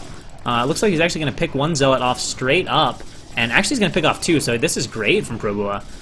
Massively well handled. In fact, I don't even think Hardtail is going to make his way up the ramp. And that was good control. Nothing really to criticize there from Probua. It's tricky to get up a ramp, you know. But he microed everything very nicely, always taking 2 hits, pulling back the wounded Zealots, definitely getting the better of Hafnium in that exchange. Although, let's note there is a pylon in the base. I guess he's been watching some of, who's the Protoss player that likes to do this? Jordaddy's games. Jordaddy's always trying to build this pylon and 1 gateway. I don't know what the plan is with this pylon, if it is to add a gateway. Well, it's going to be in Vision, I think. Oh, man. I always think it's going to be in Vision, and it's never not quite. Oh, Jesus. But there's going to be Dragoons out. If he could somehow kill the Dragoons, but man, he's going to have a hard time getting enough pylons to really cause problems. He's made a lot of Zealots, though. And honestly, he's got to be careful with where he micros his Zealots, because if he forces the Dragoons back too far, he'll actually allow them to see the cannons. Now, we have a major probe drill coming here, trying to defend the Dragoons. I can't decide. It looks like now it's working out, but initially I wasn't so sure about it. This is actually really nice defense so far from Probo, but there are a lot of Zealots running around. He's trying to soften them. What he wants to do right now is drop their numbers a few while keeping his Dragoon numbers up, and if he does that, he's going to be just fine. There's a good one. But again, Zealots are continuing to be streamed across from Hafnium, who's going all in with the aggression on this game. We can see no expansion, no gas from Hardtail's base, and it is just a matter of keeping Dragoons alive. He's almost got that critical mass. If he can get these Zealots around, get these last few Zealots down, he's going to be okay. But man, I think he's got 3 gates. No, he's got just 2 gates, but these cannons are now going up, and this is quite the cannon field here in this bottom base for Hafnium. But it looks like the Dragoon count is getting high enough now, and he's just got to keep from losing them, especially this weakened one. You know, if you get 3 or 4 Dragoons against 2 or 3 Zealots, then you're in great shape, and now he's going to be thinking, oh my god, what is happening? Starting to freak out as way too much is going on. Zealots are still being streamed in, but will he have the Dragoon count to muscle these down? This Dragoon should not be doing this. There we go, he does notice it. And Probua continues to play a very calm, cool, collected game. I am really impressed from this play. You don't usually see this kind of calm, collected play from someone at C-. You know, it's usually a little bit easier to be the aggressor, but to handle all this stuff nicely. Now it's just a matter of he needs to position his goons here, stop additional cannons, and he's going to totally hold this off without any worry. He's going to lose his power on the robotics facility, which means no Reaver to defend this. But he's just got to position his goons. He'll shoot the same range as cannons, so it's not really going to be possible for Hardtail to cannon push him. So he's just got to sit and mass up Dragoons and not let Hardtail continue to build forward cannons. But of course, Zealots are continuing to come into the base, which is making things really annoying for Probua. And I think he's going to defend this just fine, but he's got to watch this kind of stuff. Well, an extra cannon back here is not a problem. He would really like to build up this Dragoon mass. It looks like he's doing that okay. This Zealot's going to go down. And now continued Zealots sent in from Hafnium are not going to do much. He's just got to prevent additional forward... Oh, that's actually a big deal. Should queue up a Dragoon or 2. Oh, he doesn't do it though. So now he's lost his core, and that's a bit of a big deal. He's going to just try to murder down these first few cannons. I hope he doesn't overextend and go for all the cannons, though, because that is going for way too much. Also, he can target down the probe. Oh, that was also a mistake, I would say, from Hardtail. He would have liked to have kept pushing with those cannons, but he's going to be unable to do so. He's got to be really careful with these Dragoons, though. I mean, remember, he cannot make Dragoons right now. He's forced into making Zealots. So I don't think he wants to waste Dragoons on the cannons at this point. And look at this. In the meantime, of course, he's built a gateway up here of his own. Managed to get a probe in there. He's like, all right, you're going to be a cheesy mofo with me? I'll show you that two can play at this game. This was so close to working, though. But if he would have been able to start the cannons forward earlier or kept the Dragoons occupied longer, that could have been successful. But Probo's defense was just really, really solid. And honestly, you know, Goons first slots, there's a lot less you can do with slots to force a successful engagement than you can with Dragoon Micro. So, I mean, you know, Probo, I guess you could say, sort of had the ability to defend, and he just did a very, very nice job of it. And now here come some awkward slots, which are actually incredibly awkward because there's no Zealots back here right now for Hardtail. Oh, there's one. But he's losing some probes, and he doesn't exactly have a high probe count to begin with, although neither does Probo. Let's see how much he can even up the economy here. Right now, again, Probo is showing some very good control. Continue running with these Zealots. There are 3 or 4 Zealots in the base here for Hafnium, so he should be able to defend this now with the larger numbers without too many losses. It's just a matter of being efficient with his probes, not over-pulling, not getting sloppy, and having a Zealot dive into the minerals and do some serious damage. And of course, everything should be pretty secure in this base. The forge going back up. That's a nice little probe pull there. Obviously going to delay mining, but keeping any probes from dying is good at this point. Probo not probing up, though. He's definitely intending to just make Dragoons and go for a big bust on Hafnium's base, which will be definitely a concern. He's going to need to recognize this might be coming and build a lot of cannons. He'll probably need 4 to 6 cannons to hold this off. Oh, little overtaxed on the micro. Dragoons coming down here to pick off this pylon. I guess that's all right, but I think this will still be powered. Yeah, just in range. Oh, that's a nice drill. Oh, he's gonna lose a probe though. Gonna lose a probe. Finally, the gateway's unpowered, but you know it's still alive. Funny enough, that probe. All right, so 2 cannons is not gonna cut it against this. Well, actually, if you waste all these Dragoons on this is stupid. Don't kill these cannons. Just go kill him. Because here's the thing. This is like 10 Dragoons. He's got a lot of Zealots, but all the Zealots can do is kind of, I don't know, dance around the cannons and prevent the Goons from just mercilessly wrecking on top of them. But if you don't have a good wall of cannons, you know, even if you've got 8 Zealots sitting out here, the Dragoons will just walk on top, absorb a few Zealot hits, kill a cannon or 2, and then back off and just break through that defense in no time.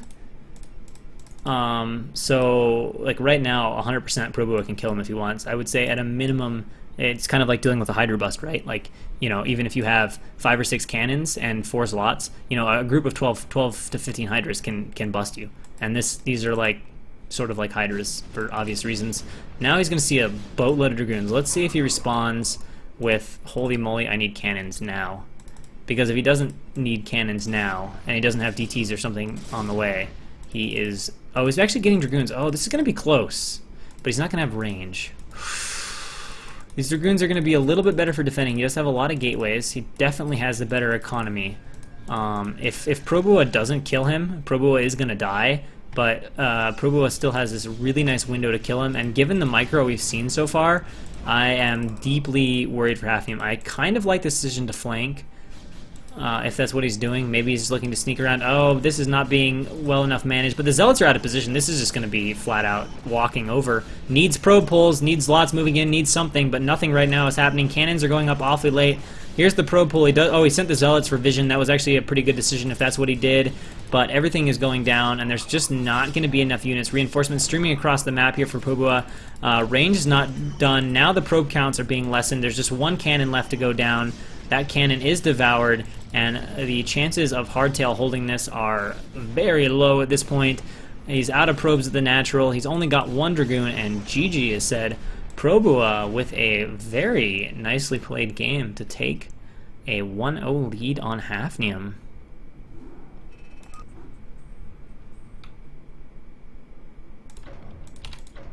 That was a pretty entertaining PvP, not gonna lie. So, we will go into Game 2 of Hafnium against his Proboa. On Destination, Hafnium is selected. So let's see if he has something aggressive in mind. Nope. He's built a pylon in there. Anti-manner pylon. And this time it is Probo who is going to return the 2-gate favor. Destination, obviously you're going to find your opponent right away. You know it's not the super long rush distance. And in response, Hardtail going to throw down a second gateway as well before his core. So he's basically going to do a delayed 2-gate and just play things really safe here against Proboa. So Proboa really shouldn't be able to do anything with his Zealot harassment. Does have a manner pylon here in the mineral line of Proboa, being a little bit obnoxious. And now let's see, what is the core timing for both players? Definitely quite a bit faster here for Hafnium.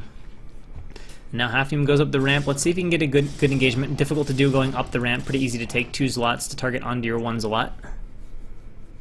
Especially if well positioned. Oh, it's Happy Bunny time. What's up? Oh, this probe is... it's going to get murdered. Too deep in the mineral line. It's going to get drilled. So, scouts are out of each other's bases, I think. Unless I'm not seeing something. And early pressure is deflected. Robo for Hardtail. 2-gate Robo. Core finishing up now for Proboa. Should see 2 Dragoons start here, unless he wants a really fast range. Oh, he's pylons. He's waiting on pylons. I hope he's got a pylon building. Okay, he's got a pylon building. I think he wants a Nexus. Looks like he wants a Nexus. 2 gates into Nexus. He's gonna have to crawl Reaver. That would definitely give Hardtail. If Hardtail goes straight for Reaver with Shuttle, he'll definitely have a window where he could try to be aggressive, although this is an interesting situation. Destination, obviously, double bridges, right? Narrow as fuck, pretty long. So on the one hand, like, Crawl Reaver is a very strong defense for Proboa, but on the flip side, if Hardtail Hafnium just posts up here with Crawl Reavers, getting out across the bridges is a freaking nightmare. So he's just kind of got to be cognizant of these minerals, and you can do a contain and then rapidly expand to your 3rd to get back in it, since he'll have the slower Nexus. So there are definitely some options here if he decides to go Reaver, which... Whoa! Is this intentional? This is gonna get wild. This is gonna get wild. This is gonna get wild. Double Robos. Double Robo Super Harass of Doom or some shit. I don't even know, man. Robo Support Day in the friggin' mineral line. This is a weird place for a Robo Support. Oh, it's mannering the shit out of his... Is it? Maybe this one guy just got unlucky. I gotta see this mining path. Maybe this actually is gonna make things run reasonably well. I don't know. I can't tell. That certainly doesn't hurt mining significantly, and there's a slim chance it actually optimizes it. Cool. Cool. Nice work there, Hafnium. That's a nice little position you found. All right, we're going to have a little engagement out here on the map. We got, what, 5 slots against way the hell a lot more slots, but also some Dragoons. He's got to be careful with the micro here. His Zealots are going to go down really fast. Yeah, his Zealots are dying pretty quickly. He needs to back up with the Dragoons, wait for a couple more, but it looks like it's going to be pure Zlot pressure right now here from Proboa. So it's going to be about the Goon micro for Hafnium, who needs to not lose these Dragoons. Alright, there we go. He is going to back Probo up. In the meantime, let's see what is Probo up to. He's actually going to get, he's going to go for 4 gateways and speed. Oh, this is going to get really interesting. Hardtail's mining out the back. He's got this double Rovo, double Reaver. Wants really fast Reavers. This is going to get really interesting, though. But he's going for speed lots. This is going to be wild. You don't usually see this. Reavers definitely can defend speed lots. Particularly if you make a nice setup. If you really want to be obnoxious and you're really worried, you can actually kind of pylon your natural up and try to stick some Dragoons in the holes and have the Reavers behind the little gaps in the pylons. Have like Dragoons blocking the gaps and the Reavers back there, and it'll just shred like a Zlot, some fast slots. But if he just shows up with a bunch of speed lots, which he's got a bunch of speed lots right now when the Reaver's away, it's going to do a lot of damage. It's going to do a lot of damage. Hey, it's Zero. What's up, man? One day, man. One day I'll be close to your level. If I ever get the time to play enough Brood War. Is he getting shuttle speed? He better be getting shuttle speed with 2 Reavers. Oh, why is it so slow? He wanted the 2 Reavers really fast, I think. So this is going to be scary, because there's a bunch of Zlots with speed right now, and this is a slow Protoss army. Oh, does he know? Alright, so this is going to be a really interesting situation. It's on the one hand, it's really hard to defend a Reaver. Oh, wow. Nice reactions from Proboa. Good lord. He does eat the Scarab, though. The Probes have a little trouble running away. But are we going to see a counter? No, he's actually going to come back and defend, which is probably not the best. if you just leave the 2 Reavers down and just let them soften up these slots, like this can definitely be well done here from Hardtail. Can drop this, especially once shuttle speed is done. But right now he's got to fly away. But there's certainly some potential here to do quite a bit of... Oh my gosh, if either of these Scarabs go off. But it looks like both of them are going to dud. Ramps imba. Ramps and drills imbalanced. So unfortunately he hasn't gotten anything done yet, which is not... Well, he's killed 5 or 6 probes, but 25 probes... Actually, what the hell? Maybe Probua hasn't been living up to his namesake. I mean, he lost 5 or 6, but he should not be behind Hardtail in probe count. With double Nexus for that much longer than Hardtail, that's sloppy. Oh dear. Okay. Okay. But...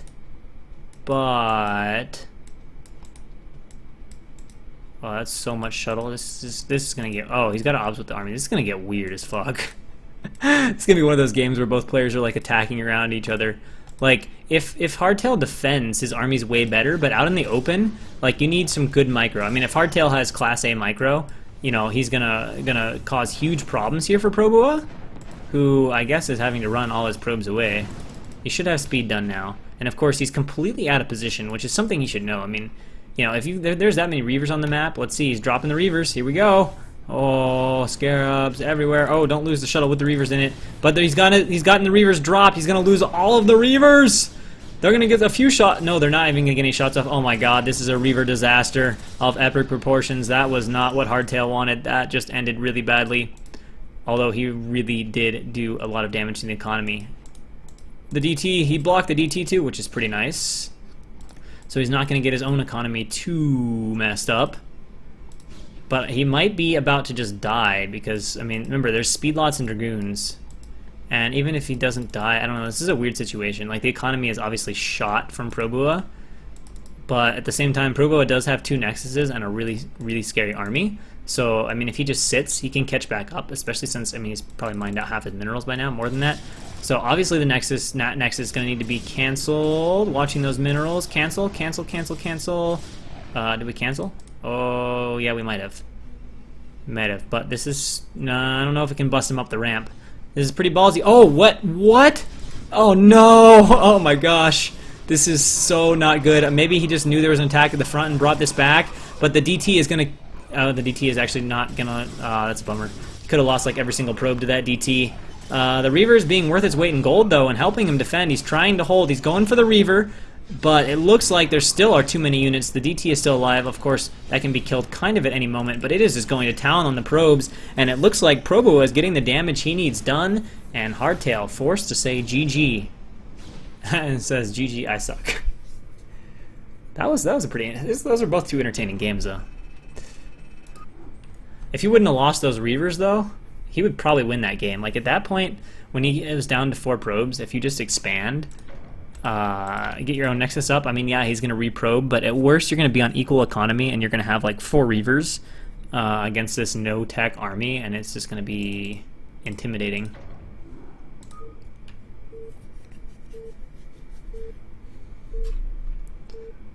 But yeah, those games were both interesting. They were both interesting. And now we're going to have the top left corner as the Teal Terran, Scaramanga, and in the bottom right hand corner as the Yellow Zerg we have Snowfruit. So yeah, Scaramanga we haven't seen much of. I think he's around D+, maybe close to C- Terran. And Snowfruit is a hardworking shield battery Zerg player that I believe is also around C-. I would say from what I've seen and what I think I've heard, from what I've seen from Snowfruit and what I think I've heard about Scaramanga, I would say Snowfruit is the marginally favored player here, but of course it's also ZVT, and I don't know how Snowfruit fancies his different matchups, but this is not good. This is not good, but he only loses 2 and then does pull back. Nice blocking there from Scaramanga, though. Will suffer no fears from said overpull, and this is Circuit Breaker, where this hatchery always looks fucking out of place. Is this even right? This might actually be low. I can never tell. Maybe the hatchery's supposed to be here. It definitely doesn't get like up in the minerals, but this could be a hex low. This map, man. I'll have to wait till he builds his gas, unless somebody just definitively knows. I mean, Circuit Breaker, the hatches look low on Circuit Breaker. Oh, he's got to run these. Okay, good reaction there. But does he know? Is this right? He's getting 3 hatches. He's getting his lair. It looks pretty standard at this point. Command Center coming out from Scaramanga. Yeah, everyone looks like they're playing a pretty standard TVZ at this point. Wings coming up to the front for Snowfruit, which is nice. Gonna go poke the SCV maybe. Is he gonna lose a lane? Nice. Delays the bunker a little bit. Yeah, see, people saying it's fine. To me, that looks so not fine. If it actually is fine, yeah, it drives me crazy. I have a problem. I mean, I play Zerg, and when I play on this map, I'm always freaking my own self out. So looking at that timing, we are going to see 3-hatch lurker opening here from Snowfruit, which I think has been his general modus operandi more often than not. Not quite as comfortable going Mutalisks. And at lower levels, I think 3-hatch lurker tends to work pretty well against 5-racks plus 1. As you get a little bit better, I think it works less effectively. I mean, you can always make it work to some extent, but good Terrans can do a lot against you with that many Marines out on the map.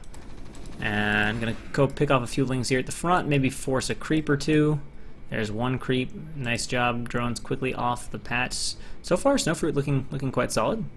Dropping a few sunks. 3 this early seems like a little bit overkill. I mean, he saw with a ling, there's no medics with that group. Realistically, you only need 1, so... Scaramanga being very bold, though. Gonna come all the way across here. Is he gonna morph this? Please don't morph. Oh, Snowfruit, that's overkill. Alright. Not the end of the world, but realistically, he only needed to morph 1 of those. Would have been more than sufficient. And of course, now Scaramanga's gonna be like, oh yeah, victory, boy. Does kill the scouting SCV. Lurker on the way. Gonna start throwing up those Varaxes. +1, about halfway. Hope we got... Okay, we got stem. We're getting range. Just a smidge slow, but would still be there in front of most Muta timings. Generally, it's going to be harder to get Muta out faster than about 6:45 if you're playing 3-hatch Muta. Scan says something about 6-minute Muta timing, but I think that's got to be like your Muta start making at 6 minutes, because I never see anybody getting down a Spire faster than about 4:45, 4:50, and I think Spire build time's around 1 minute. Now, obviously, 2-hatch Muta you can get a hell of a lot faster, and especially if you 12-pull 2-hatch Muta, but that's a totally different ballgame. And we're going to have a very fast Queen's Nest. Here he's got the drone in position to take the base. And scouting up with the Overlord. Double bunkers at the front, I guess in fear of the initial lurkers.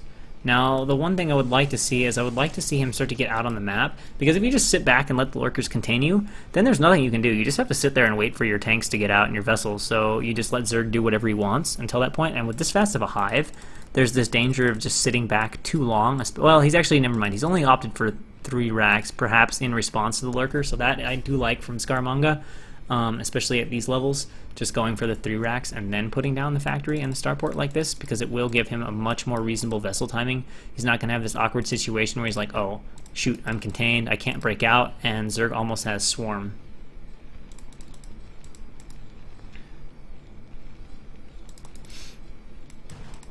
Oh, well, SCV's going to find the base, which is always nice, but realistically, there's nothing you can do against that base. Well, assuming there's 1 more lurker coming. 1 lurker's not enough. It might be enough to scare Scaramanga, and Scaramanga might not feel confident moving out against lurkers, but there absolutely needs to be a 2nd lurker over here, because you can just run up the ramp against 1 lurker. And here we go. We have a few moving around.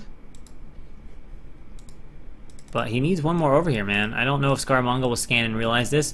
And I guess another thing, too, that's, I guess you could say kind of, quote-unquote, meta, as he picks off this Overlord over here, is it's common now, especially to protect against vessels and other things, to take 2 or 3 lurkers and burrow them right on top of each other. This I don't particularly love, but alright. So even if he scans and sees 1 lurker, sometimes that can be 2 or 3 sitting under there. But I don't know what this is. Hold lurkers? This is like the world's biggest fucking hold lurker I've ever seen. I hope to God that's what this is. Oh no! Come on, hold lurker. I thought we were gonna see like the coolest, most ridiculous hold lurker I've ever seen in my life. Just like put entire map on hold lurker. But this spread out, like these lurkers can be really easily picked off here. Perhaps he's trying to pull him back into these lurkers, but he needs to get a really good bait to pull it off, and he goes for it, but he doesn't quite get the... Actually, he's walking on top of it though.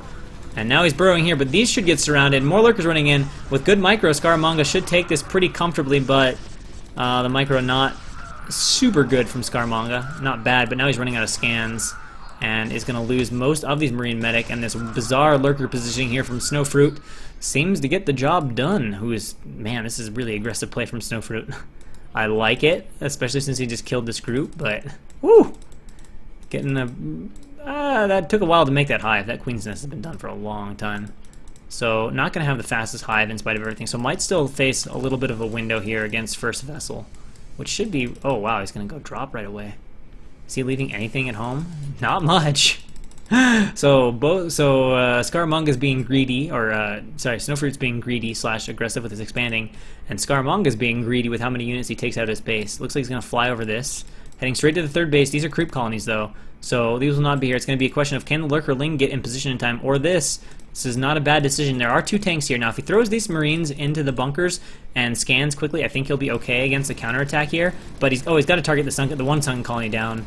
He just wants the hatchery, though. He's going for it right now. And there's not a medic here. So if he gets back fast enough, he might just be able to stop this. I think he's going to save his hatchery without a medic here.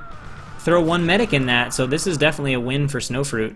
Even if the dropship does get away. You know, trading Marines for 2/3 of a hatch health, not very good trade. Should have a vessel about... Actually, no, he didn't start making the vessel. He's taking a 3rd over on the far base, trying to greed his way back into this now as well. So both players kind of trying to greed each other. But this is really greedy at this point. Like, he's lost enough now that there's just no way he can stop this, I don't think. Is he going to fly right over his stuff? No. Are there Scourge out yet? No. There will be soon-ish, but... These are just some Hydra. Is there a medic in this dropship? Okay, there is a medic this time, which is good. Which means if 7 Marines get behind here, these Hydra by themselves, with those lings, they should be able to clean up a drop if it's microed decently. And interestingly, I noticed we have a queen. I'm not quite sure what his plan is. All right, here we go. We're dropping behind the minerals. This is good. Nah, I don't like splitting this up quite as much. We'll see if it works. He's running drones here.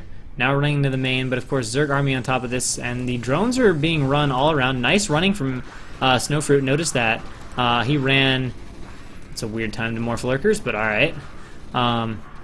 But he ran the drones into the corner, which was smart because there are 2 drones back here, or 2 Marines back here that could be killing drones if he didn't.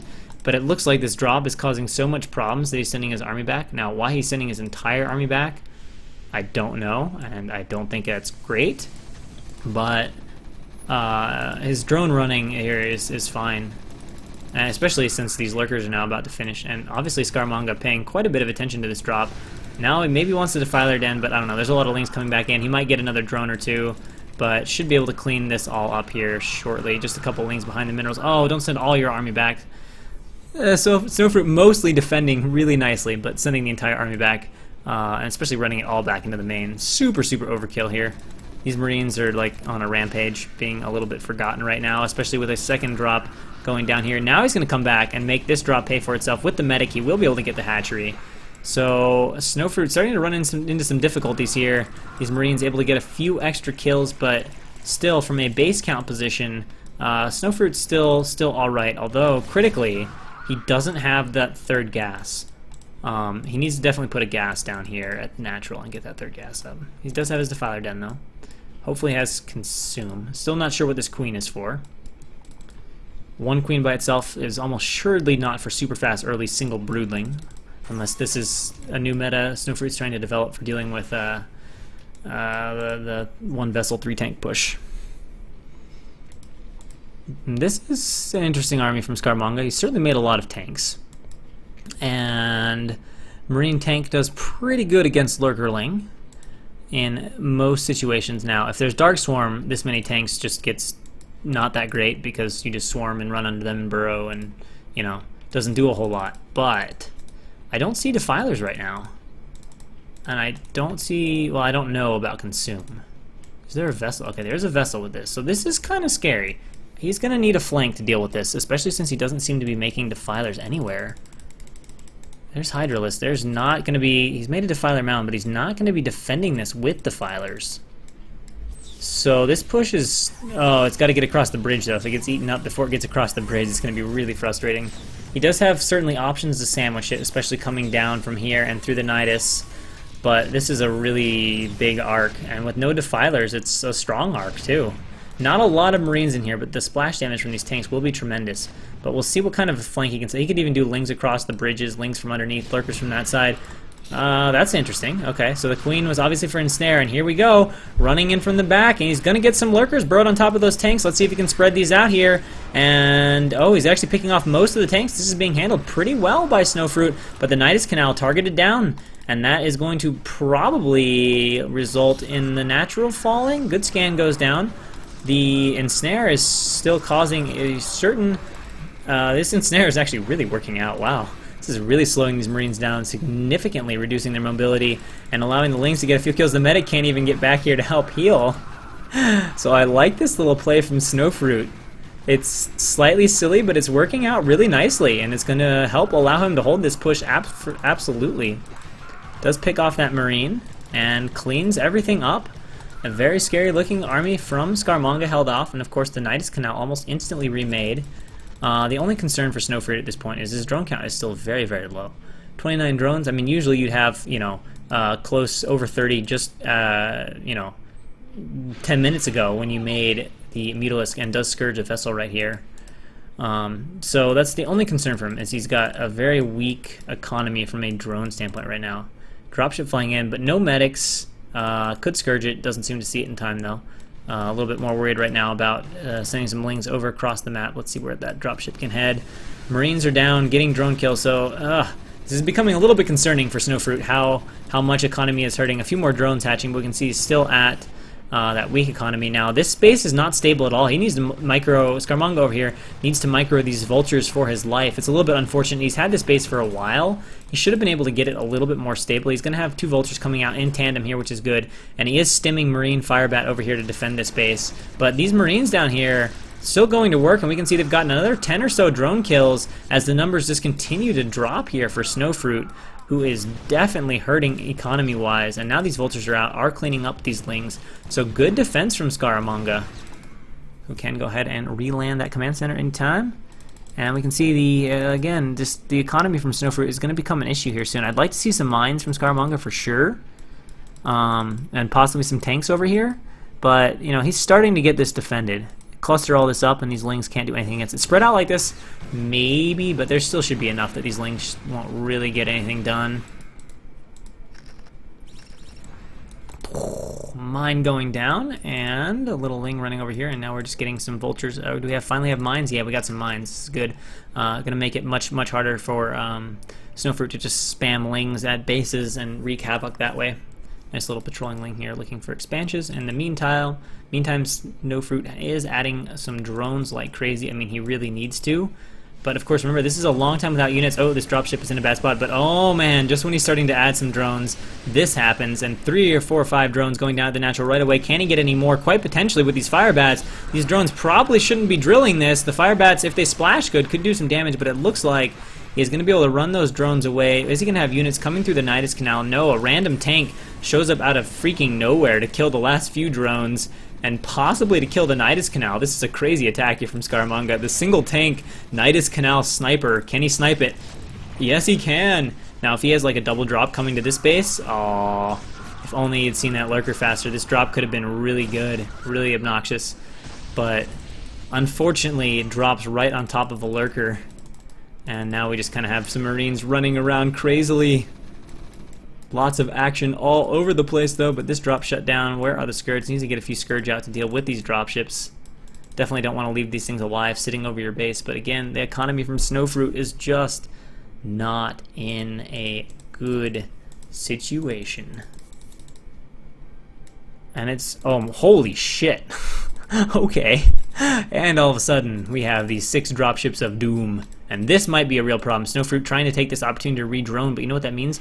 There's no Nidus Canal. He does Scourge that one dropship. Oh, there is a Nidus Canal. He's really good about rebuilding Nidus Canals, but he's got, like, no units. He's got a Defiler here. That's, like, his one hope, but he's going to have to react to this so fast. He does land a Scourge on one. Oh, 2 separate dropships. No! He doesn't even get one dropship, so now we have the mass Firebats, mass tanks, mass everything. Huge-ass drop in the main. Off of 6 dropships and an army of vultures moving down at the same time. This looks really hard to deal with for Snowfruit. He can run the Defiler back to defend, but there's so many fire bats. Oh, Defiler and Lynx isn't going to help, and his lurker count is really, really low. And right now, it honestly doesn't even seem like there is a response from him. He's just adding buildings. He's going to try to run out here, but here come some vultures now against a wall of Sunkens. I don't really think they can get by and do much, but they can certainly prevent counterattacks and do horrible things like snipe Defilers, that is the last Defiler here. So Snowfruit is losing his main. He finally has the drones he wants, but it looks like it's about 2.5 minutes too late. Double Nidus Canals, but not very many units at all. Dropships trying to escape back, and I just don't see a way for Snowfruit now to defend this. It doesn't look like he has any sort of way to harass Scaramanga or even clean up this drop, and it looks like this game is slipping out of control of Snowfruit's hands. The slow economy, just not quite enough. His early gameplay looked downright beautiful, but just got a little bit behind in drones and eventually lost out, especially to this hidden base, fast base from Scaramanga, who I must say did some nice attacks of his own.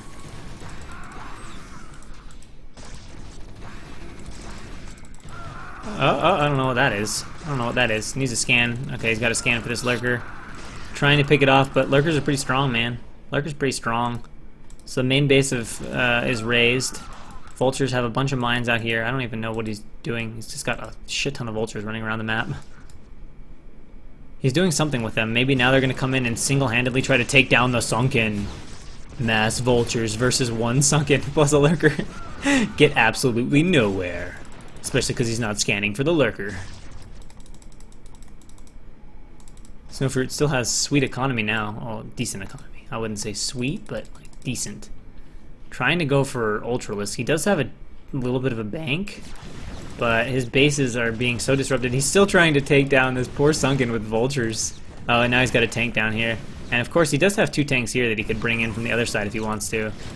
Lands a Parasite on the tank for vision. A few Ultras popping out. Could possibly take down this army. Vultures aren't very strong against Ultras. Defiler comes out. That will change things quite a bit, so he will clean this up yet again. Snowfruit keeps defending, sort of, but he's losing a lot of drones now in all these defenses, and of course Scaramanga now expanded to almost everywhere on the top part of Circuit Breaker, meaning that without some sort of miracle, Snowfruit is likely living on borrowed time.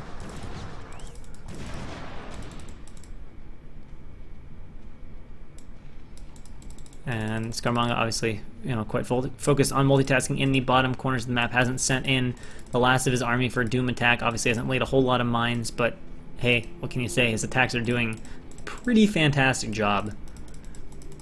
Snowfruit just, yeah, almost triple supply at this point against a Terran with like 6 bases.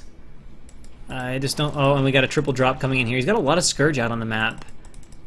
There are 2 Sunkens here though, so let's see, he's probably going to go drop all the way behind him. Oh, he's dropping right on top of the lurker again. This lurker's imba as fuck.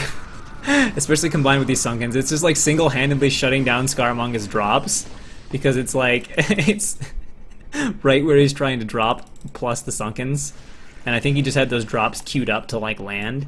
So there wasn't really any control there. And some Ultras popping through, so Snowfruit does hold off another wave of drops. And command centers and SCVs and all kinds of things happening everywhere. Some Scourges gradually trying to reduce the dropship count. Here we go. Another dropship gets Scourged. Needs 1 more Scourge for this poor dropship.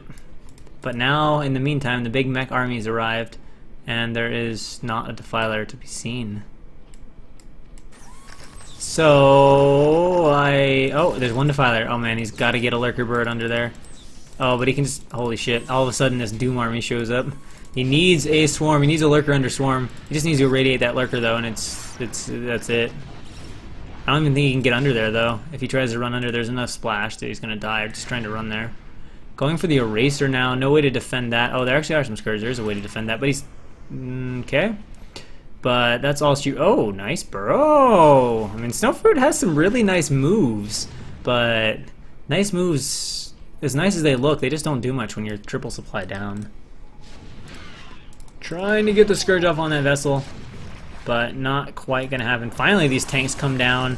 Firebat medic wall is gonna be annoying, but I think the Ultras might have enough gas to finally get up here on top of the tanks. Oh, maybe not. Maybe not. And, oh, almost gets a mind drag. I don't know what the Defiler mind drag attempt? Maybe. But now he is underneath the swarm. He is into the third base, popping some Scourge. Can pick off a few of those vessels. This Imba medic wall is causing problems down here. 2 fresh ultras, but not able to get rid of all of that.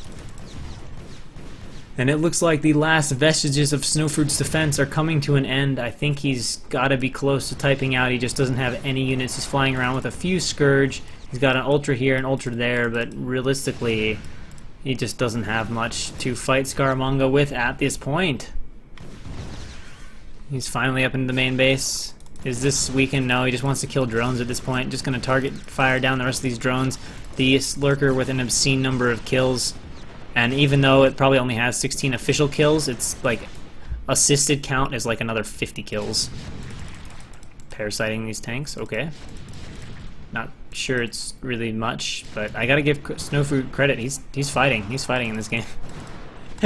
he's down to a 5th supply at this point.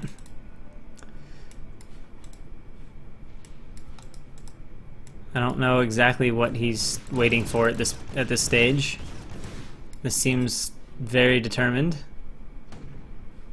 But I also sort of don't know what Scaramanga's waiting for. It's like, Scaramanga should have a lot more shit on the map. Especially because his money is actually pretty damn low. It's a little bit surprising he doesn't have a whole lot more stuff anywhere. I'm trying to figure out where his supply is. I guess it's just scattered around the map. But I mean, like, I don't know, Snowfruit Man, he's got 16 drones. Against this, like, a 6-base Terran. 1, 2, 3... Okay, he's got 5 bases. Okay, 4 bases. And there it is, GG.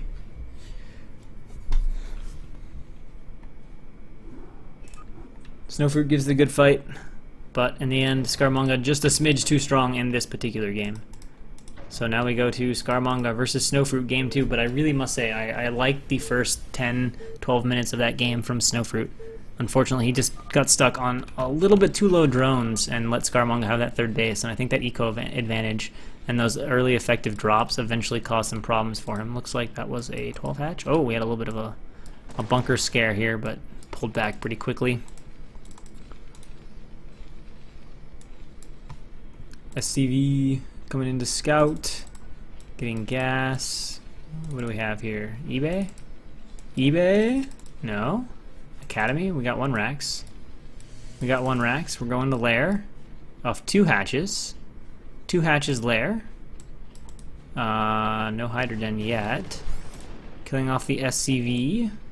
That looks like it's... Okay, it's going to be 2 hatch lurker. So Snowfruit this time is going for the aggressive lurker, and Scaramanga, in response to that, is going to go for a super fast factory and super fast starport. Now, there's one of 2 things going on here in this game. One is this is Scaramanga's build of choice for defending 2-hatch lurker. Or 2, Scaramanga is thinking 2-hatch muta and wants to go for some sort of defense with vessel. But I forget exactly what his SCV saw, but I'm not really sure vessel's all that great for defending 2-hatch muta. It's pretty easy to scourge a single vessel, and that's like, if you go for something this fast, it's like your only defense. Oh, he actually wants Valks, so he's definitely thinking muta. And he's definitely wrong. So this is not good for Scaramanga. I mean, I cannot think you would build Valks against a lurker opening. And that's the only reason I could see him getting an armory. Either that or he's going to do some weird Goliath Valk thing, but that's still bad against lurkers. He really wants in to see, but he's just not going to get it. He probably just saw 2-hatch and assumed muta. Now the Lings are going to come down and snipe the SCV. That's a nice move. I don't think he saw the Hydra. Slightest of chance he did. He's adding an eBay. He's getting... That's like air attack. Yeah, he absolutely thinks this is muta. He's just totally misled by this. I mean, and with just 1 bunker, if he doesn't know what's up, there's a good chance Snowfruit can just come in here and bust him once these lurkers are done. Wonder if he's going to try to scout again. He's got a vulture. Oh, he's actually got mines. Well, that's interesting. Mines give him a much better chance to defend than before, especially if he sees these lurkers morphing out here somewhere on the map. Now, Snowfruit wisely is putting them into a hidden-esque position, and if he just goes by the mines, it could work out for him. He's building the Valkyrie, which is going to be useless. I mean, He's going to harass the Overlords, but Snowfruit has Hydras. So he might lose an Overlord or two, but this boss is going to be super dangerous because it's not at all what Scaramanga is prepared for. I mean, there's not turrets. He needs like to make a shit ton more vultures and lay crazy mines. And probably build a second bunker to defend. Because if he doesn't do that, it's going to be really, really bad. He's got mines in cool places, but those cool places don't defend the lurkers at all. And here come the lurkers. Alright, so let's see if they run into these mines or what path he takes. Okay, so the one lurker's going to eat the mines, but the other three are just going to come right up here and burrow. And there's not even a scanner. So he can't see this lurker, and the bunker is about to die. He's going to get some Overlord kills, which is admittedly quite nice. He's going to try to repair, but the repair is not going to be that effective. Right now it can hold off, but he can move this lurker into range. Should be able to burrow in time. And now we've got 3 lurkers with spines attacking, and now he's just got to lay as many mines as possible and try to delay these lurkers coming across the map while harassing with Valks. But of course the SCVs can't repair, and now the Marines are dead, and we will see Snowfruit immediately. Actually, wait, this is Scaramanga playing Zerg? What the hell? I guess they're switching races. Well, sorry, this is Scaramanga's Zerg. So Snowfruit was totally fooled by this. Wait, no, never mind. Scaramanga's turn. Never mind. I just had a weird... Wait. Oh, because I saw the brown on the lurker. I just had a moment. Never mind. Snowfruit is still the Zerg. And Scaramanga just says GG. So yeah, just I don't know if that was a misread, but I think it was just a misassumption. I think Scaramanga just saw 2-hatch lair and thought, oh, for sure it's Muta, and did an anti-Muta build, and then it was not. So just bad read from Scaramanga. And Snowfruit takes the game, and Scaramanga opts to play on Destination. So in the top right-hand corner, as the purple Zerg with the, almost perfect split, we have Snowfruit. And in the bottom right-hand corner, as the yellow Terran, we have Scaramanga.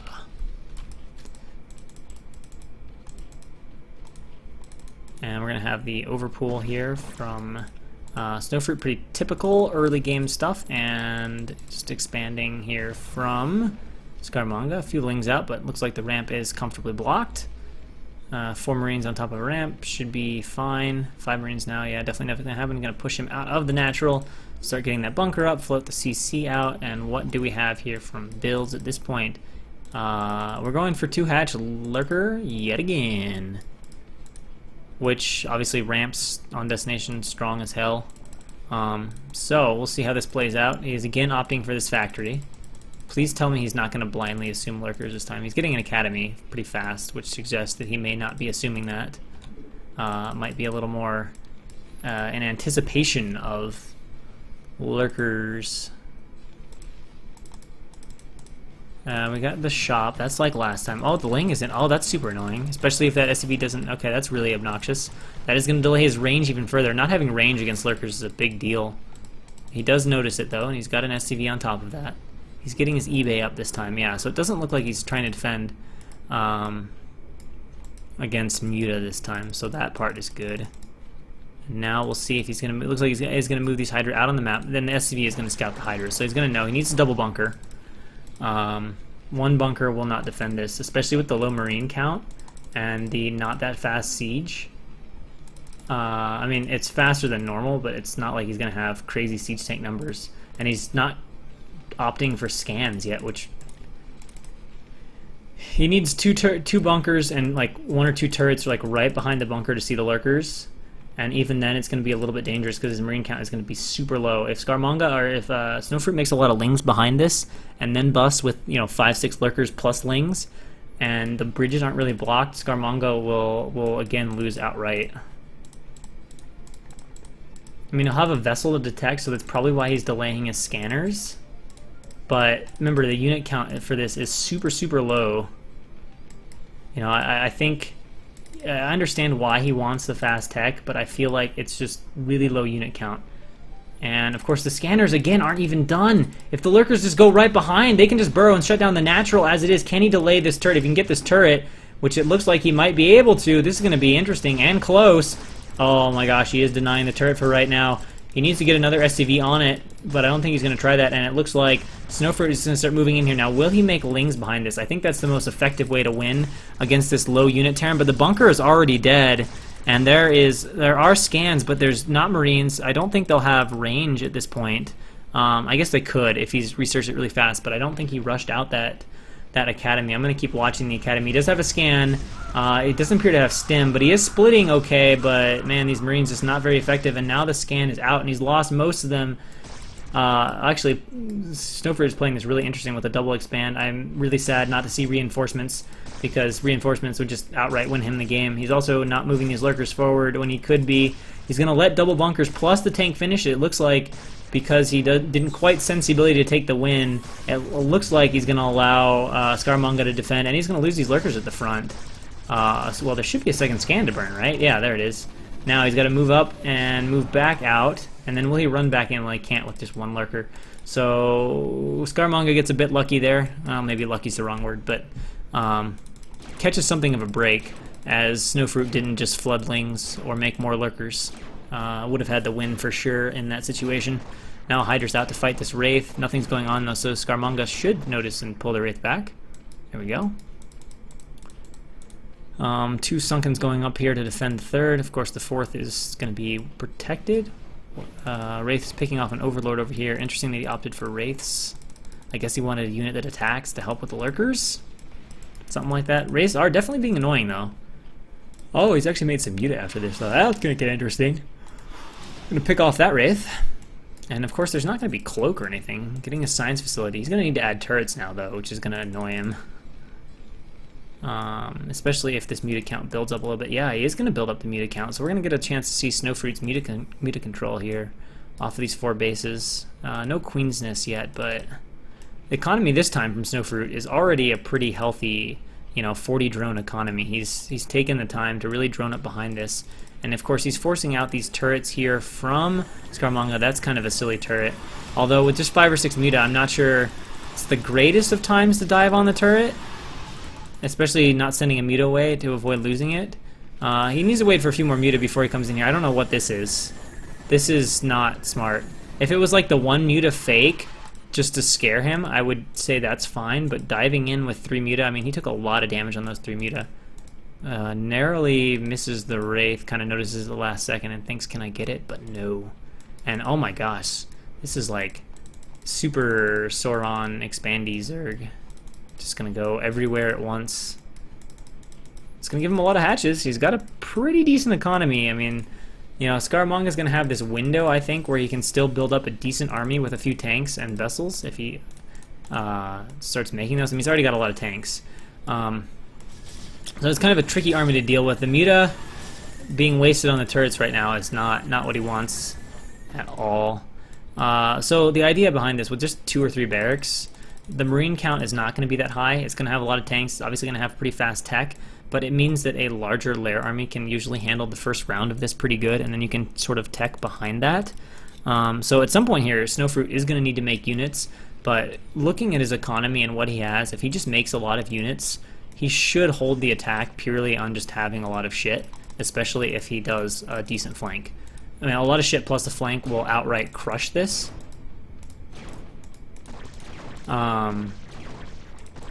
Of course, if he doesn't get either of those and Scaramanga is able to maneuver himself into a nice position, it will be a really successful attack for him. It definitely has the potential, but I think given the timings and given the amount of economy that Snowfruit has, I think at this point, when Terran starts to move out, he can just start to pump a lot of lings and lurkers and just flank and kill this on pure flank. Because let's face it, tanks are not very good against lings, and if you send in 2 or 3 groups of lings and some lurkers around this entire army, there's just not a lot of firepower. It's good at dealing with a Zerg army that doesn't have very many units. It's relying on like lurker ling to defend. Are those slow? Those are slow though. That's not good. Alright, well, we're coming over to the 3rd base, and unfortunately with these sort of sunken positioning, it doesn't really protect the 3rd base. I don't think mutas are going to help him defend that much unless he's really got some excellent muta control to show us. He's trying to pick off a few of these non-medic Marines, but they're not even hotkeyed with the Overlord or whatever, so they're not grouped up. You should at least burrow the lurkers or something up here. He's charging up. This is pretty aggressive. Is Snowfruit going to go for the flank yet? I don't know. He doesn't have lurkers. You can't go for just lings unless he just really wants the tanks, but I don't know what he's doing. These are like slow lings too, So not the best attack from Snowfruit, only able to get one of the tanks, and of course he's going to lose the third base, and if Scaramanga knows about it, he's going to lose the back base as well. Although Scaramanga now faced with an interesting decision. Do I run and try to go for the main or a different base, or do I go back here and take my time killing this now super defended third base and take my chances? And it looks like he's having a little bit of trouble deciding. I don't even know if for sure if he knows about this base. Of course, this is not a gas base, so that could influence his decision making, and we can see that Snowfruit realized he had a lot of drones, so he's just popping down a ton of sunken colonies. And now that this first wave has been successful, we can see Snowfruit doesn't have a lot of units on the army, a lot of units on the map. And Scaramanga's now got 5 racks plus 2 factories running, so the army is no longer small and flankable. It's really to the point where he needs Hive to defend, especially having lost his other bases and opportunities to flank. But his defilers are a long way from being done, so this push from Scaramanga looks really intimidating at this point. Although losing, well, that's a nice D-matrix. All right, that's cute. That's cute. It's going to allow him to save that tank, although with the lurkers burrowing, it may not allow him. Where's the scan? Oh, there's the vessel. Never mind. That works just as well. Will he save this tank? It's going to be really close. Oh my gosh. It looks like it's going to just barely die. Okay, just finally gets rid of that tank, but still a lot of Marines back here. Does need to be careful with these lurkers across the bridges. Very aggressive here from Scaramanga, taking down the lurker, but he wants to break the natural. He wants the win here and now. It's hard to tell. It looks like he might just have enough to break the natural, but he's not reinforcing well at all. I don't see any drops or anything going on, so I don't know what is distracting him from the reinforcements, which means that perhaps there is a chance for Snowfruit to defend this, but certainly he is taking some damage right now in the natural. Where are the reinforcements? Where are lurkers or other units being built on other sides of the map, though, to flank this? Oh, never mind. Part of the reason there's not reinforcements is because we're doing a dropship here into the main. Pretty good timing for that. Not a lot of units. Snowfruit, does he see it? Not right now, because he is also busy trying to position himself in the natural. So these guys are going crazy. He's popped out some ultras, but they're slowtras with not even armor at this point. I think the Massling can eventually clean this up, especially with the significant upgrade advantage for Snowfruit. However, this drop in the main definitely killing off a good number of drones right now, and has reduced Snowfruit to that weak economy that you don't want to have. Where is the eBay? Okay, so he's not upgrading. At least he's not close to 2-2 or 2-1. Made a few panic mute. I'm not sure what those guys were for, but bleeding those off. So these ultras are going to be pretty fucking strong. Oh, that is an obnoxious. That worked out okay. That worked out okay for some stacked drones. I think it was only 2, but no, it's too bad he doesn't have 2 carapace on the way. If he had 2 carapace on the way, these ultras would be getting so invincible. 4 armor, that'd be 5 armor against Marine. They'd be doing 1 damage a shot. Like, these Marines are already not doing much, but if they were doing 1 damage a shot, it'd be nothing. But oh, look at this Scaramanga sneaking out an army around the side, which Snowfruit does not look to be poised to deal with. I mean, this upgrade advantage is a really big deal right now, and will become a huge deal if he doesn't switch to mech shortly. But it's a question of, can Snowfruit get out enough units in time to make use of it? I mean, he doesn't even have any defense here in the natural, which is going to just let Scaramanga walk in. But there's also no medics with this army, so if he can get out some lings, especially because he's got these super lings, relatively speaking, you can see they are not dying at all like you would expect, because they are significantly upgrade advantaged. Look how good these lings are doing. I don't even know if they're hive lings yet. He should have crack, as he does have hive. But oh man, look at this, adding sunkens everywhere. Snowfruit just determined not to give up the ghost. But he is definitely running into Terran problems in multiple places. These 3 Marines, he just doesn't have a way to deal with them. His macro is like out of control. It just doesn't seem like he's making much. You know, when you consider how many hatcheries he has, 1, 2, 3, 4, well, 4 or 5 hatcheries, and the lack of units we're seeing on the map, it just looks like a little bit of this is a macro problem. He also wasn't able to get any units out during the time Scaramanga was pushing, and I guess the game ended, and Scaramanga won. I don't know. I really think Snowfruit could have had that. I'd have to go back and watch closely, but I think he just didn't sense soon enough what was happening from Scaramanga and didn't make units snap, snap, snap on the ball when Scaramanga moved out, and then he attacked also with just 2 groups of Purling without having any lurkers. If he would have been spending his gas a little bit more, making a few more lurkers, and setting up a flank for Scaramanga's army, and or abusing the bridges to slow down and buy time, that would have been a defendable attack by Snowfruit. But he just didn't buy enough time, and unfortunately that engagement at his third really kind of set the train in motion, and lack of supporting macro during that sort of put the nail in the coffin. But we'll go into our next game. So in the top left-hand corner, as the yellow Zerg, we have Genji.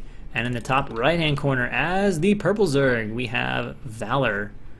And I forget, I think we've seen a game or 2 from Valor now. I can't remember his skill level, though, so we'll just have to watch and see. I know this is kind of a shocking pronouncement, but either he's pretty decent Zerg or he's pretty new. I realize that kind of, spans most of the gamut, but I guess what I'm trying to say is I feel like he's either like C- or he's like D. Probably not a D+ C- guy. We are getting... that's kind of weird. That was an 11 pool. If he's at 10 supply now and hasn't made anything, he's doing 11 pool with maybe no gas. And this was probably over gas from Genji. Wasn't paying close enough attention to the start. I've only just started playing ZVZ in my Zerg career, so I'm not like super adept at recognizing all the builds offhand. I kind of have to see them as they happen to have a good call. He's going to put down a creep colony. Not having scouted anything, I guess. That also speaks to overgas. I think if you would have gone overpool, you wouldn't be worried about a creep colony, but the fact that he's putting that down strongly suggests overgas. Otherwise, I think Genji's being insanely defensive. Like, you don't need an immediate creep colony if you're playing overpool. I got a little idle drone there. We'll see if he notices that. That's in a tricky spot. I could see that easily slipping the eye, depending on exactly what you're doing. And he's going to go 11 pool into expansion, channeling his inner Pauline, although I don't think Pauline uses... Alright, Masslings. Masslings most likely? But I don't think Pauline uses 11 pool in ZVZ. I could be wrong, but I know there was a time, I don't know if you guys remember IFU Pauline, but he was like in love with 11 pool. He professed that it was pretty much the most amazing thing ever to hit the world.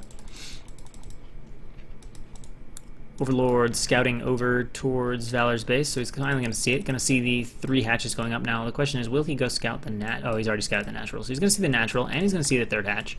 And we'll see how he responds. This is one of those situations that I feel like if you're Genji, can get a little bit difficult because he doesn't have an expansion, right? Like, he's going to get fast Muta, but Valor's going to have so many Zerglings that if he spores up and continues to send Lings across the map, he can quite potentially snipe the Spire. He can definitely eventually get the creep colony. He can keep the drone count low, and if Genji doesn't defend really well, you get in this is kind of smart, I guess, putting down 2 Sunkens to defend, but it's one of those situations where, although it's kind of funny that Genji is possibly going to be threatening the hatchery here of Valor, despite the fact that Valor's doing 3 hatchery Zergling. But it looks like that pressure is pretty much over. Speed is done. Oh, he's actually going to get a few Lings into the main, though. Drones from Valor definitely having a bit of difficulty here. We'll see if he can see how many drones Genji can pick off. Running around with those Lings trying to be obnoxious. Valor gets one of them without any kills going down. And now Genji running back into the natural. Is he going to just run out of here? Is he going to try to go back into the main? Oh, he's going to try to go back in the main, but one Ling gets caught, and the other one, oh, had those been on attack move, it probably would have died. He's buying some nice time, but he's still got a ways to go for his Spire, right? So, I mean, this is going to be a lot of Zerglings, and kind of going back to my earlier point, you can run those in and harass with the Zerglings. You can spore up once the Muta are out, and then the Muta can't kill you, and you can go into this, you can get into this awkward position where you're playing against this Zerg with 3 hatcheries with crazy larvae and drones, and he can really drone hard, and actually offers a weird window where you can even go into Hydra sometimes if you want, and possibly even transition to Muta, although it's a little bit trickier because you will lag behind a bit in the count. And now we have the initial engagement going, but this is certainly not enough Lings. Honestly, with 2 Sunkens, this is probably not breakable, but it's absolutely an option to spend a few Lings picking off drones. Of course, he's going to need to spore up. There's the Evo chamber, which he's doing. And then it'll be interesting to see how he chooses to play this from here. I would not be surprised at all if we see a transition into Hydra. The meter are out now, though, which means these lings either need to do something or give up the ghost. Is he just going to go for drones? I think he should just go for drones, but it looks like he's actually going for the attack. Pretty decent drone pull here, though, from Genji, who basically takes no damage. I mean, a drone loss hurts. For sure, a drone loss hurts. But that wasn't the worst damage ever. And it looks like Valor's plan is just to send a whole bunch of lings. Oh, this is a horribly placed creep colony, though. Oh, Jesus. That's like, you can kill the entire top half. You can kill the gas. This is just, it's really a poor placement for the creep colony. Although he is getting a few drone kills here, but unfortunately the rest of the lings moved in on a move. And honestly, there's some chance the spore colony doesn't finish. It's not going to... Okay. So I think Genji just won game 1. It's going to be the same issue here, but with 4, if there gets to be 1 or 2 more muta, oh, he's just going to go for drones. I don't like that. I think you should just go for winning right now. Weaken this up and then come back when you have 7 muta and just kill it. But he wants all the drones. Now he's got to run away. Maybe he's just going to target fire drones down still. But against 3 hatches, you got to remember, you can reproduce drones pretty fast. Now I'm going to turn and go for the natural. Made a few lings of his own. Oh, that's actually a really smart decision too. That's a good option. Making a few lings of his own. There's no sunkens here. And if he just parks his muta here, he can start to pick away at things. And with just 1 spore, he is not safe. I feel like sometimes Zerg players get a little too scared of spores. Honestly, I think 6 is sort of the magic number. Definitely 7. You can easily kill a spore. And there's just 1 spore standing between him and victory. He might just go straight for the spore. And if not, with no defense, the drones are just going to get massacred. He can absolutely kill the spore, and there it is. GG. Well played from Genji. Perhaps not quite the execution for Valor. A little bit of post-game excuse making. That would be pretty annoying. I've actually had this happen to me, so this might be sort of a legit excuse. I have had that happen in 1.18. I've never had that happen on an IC Cup, I don't think. Maybe I have. I don't know. I can't remember. I can't recall. I must be Jaehoon. Alright, so Valor versus Genji. Game 2, and it looks like Valor's picked, could you believe it, Biting Spear. So, spawning in the top right-hand corner as the blue Zerg, we have Valor. And in the top left-hand corner as the brown Zerg, we have Genji, who has opted for, this time it was definitely 9-pool gas. Or actually, never mind, that might have been overpool. In fact, it looks like overpool. Judging from the count as well, overpool, 11 and then hold, so yeah. Link speed on the way here though from, yeah, we can see the contrast here between 9-pool speed and overpool for speed, and then into a creep colony. Man, this overpool creep colony stuff's super defensive. This was not an overgas this time either. You can see the gas mine is similar. Actually, could it have been overgas? Whew. He does have 100 more gas, which would be weird. This might have actually been overgas, which would again explain the... I do not like this sunken position though. You can run lings up the back and get like 6 on this so fast, and there's no way to drill if lings go up there. I don't really like it. But we're gonna have a little bit of a ling engagement in the natural. So again, Genji with the fast ling pressure, but it looks like, well, neither player had an arc at first, but I felt like Valor had a slightly better arc this time, although he's bleeding lings off really badly. Valor is definitely getting the worst end of control out of this one. And now he is going to have maybe a hard time defending, but he does have some lings pop, and now it looks like he's enough. Whoa, Valor pulling a shit ton of drones off the mineral line. Definitely doesn't need it. He has got the ling advantage now, although Genji is flooding in a few more lings, not able to coordinate them working together perfectly. Would help if they all got in here. But I think right now he's just trying to pick off drones. I think if he's doing this though, he should at least send these lings here to go attack and pick off innocent strays popping. Try to abuse the multitask of Genji a little bit. And, oh, there's a little bit of a mistake from Valor losing a free ling, but now it looks like Genji's focused on other things. Yeah, these lings here in the natural. Gonna get a little bit of damage done on the hatchery, but Valor will certainly defend it. Just a matter of not letting Genji run into the main base. Genji microing the shit out of his lings. I mean, he's not doing bad, and he is keeping up with his build overall, so not too bad. Yeah, I agree. Zerg is definitely heavily favored in ZVZ. It's a pretty ridiculously imbalanced matchup in favor of Zerg. Faust apparently asking for bans. Oh, we got a drone, so nice. 10 drones against 9 drones. But Spire's on the way. Evo Chamber. Interesting game again. So we got 2 hatches here. But I'm gonna be curious to see where he places the Spore. I hope to God he places it somewhere that makes good sense. Oh, this is such a... Oh, he's gonna double Spore. Okay, that's fine. This means he's got pretty good gas coverage, and this will give him pretty complete mineral line coverage. But right now we've got a serious Ling attack going on over here, and he has shredded through all the Lings, and now it is just the drones drilling, and this is not a good drone drill, guys. These drones are way too clustered. Genji is going to take a lot of damage from these Lings, although... Honestly, Valor somehow didn't recollect them. I actually thought he was going to kill more. We can see these 2 Lings couldn't be defended. And so now Genji's hurting economically. Is sporing up this base as well, and that's gonna... Oh, actually, he was able to get his 3 Muta out. That's why he didn't have, I guess, the Lings to defend. But he's scared enough that he's gonna put down a creep colony here. And he's left in this uncomfortable position. He does have Muta, but by the same token, he needs to make this Spore or run these drones away. He's gonna lose 2 or 3 drones here. But Valor has a way better economy right now. So now it's just down to how they play it. The fact that he's protected his gas is pretty nice, but he's going for an extremely slow Spire. So now it's one of these parts where Genji really needs to decide, oh, he's actually going to lose the natural. Okay, this is becoming an extremely good position for Genji now. This went from, for Genji to, like, commandingly in control of this game. Now it's 1 gas to 1 gas. Genji really shouldn't lose from here, especially we're on equal hatcheries. Even with his hurting economy, it's going to be hard to lose. He cannot go in here and kill him, but he can definitely go finish the hatchery off, and that's going to leave him in a really nice spot with complete air control. It's going to be super hard for Valor to catch up. You know, I mean, he'll have to take a quick break here probably and remake a couple drones, but it's going to be almost impossible for Valor to catch up in Muta count, 1 gas to 1. So it's going to be complete air superiority. Probably from this point, Genji can just go home, defend the Lings, drone up, and then be in control of the game from here. Although, I will say this. If these Lings come in and Genji doesn't react and he loses several of these drones, it will give Valor a definite window to get back into this game. So he needs to get back here. Oh, and he is coming back here with the Muta, which will help.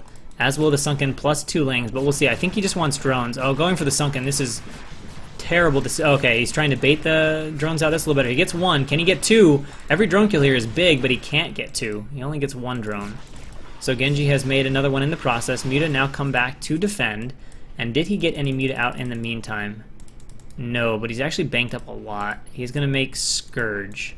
Scourge do offer a window to get back into this a little bit for Valor if the micro is not good from Genji. That's absolutely the case. Hopefully he won't waste them on Overlords. I don't think that would be worth it at this point. And we can see he's actually going to try to Spore his way the fuck out of here, which is probably not the best decision making.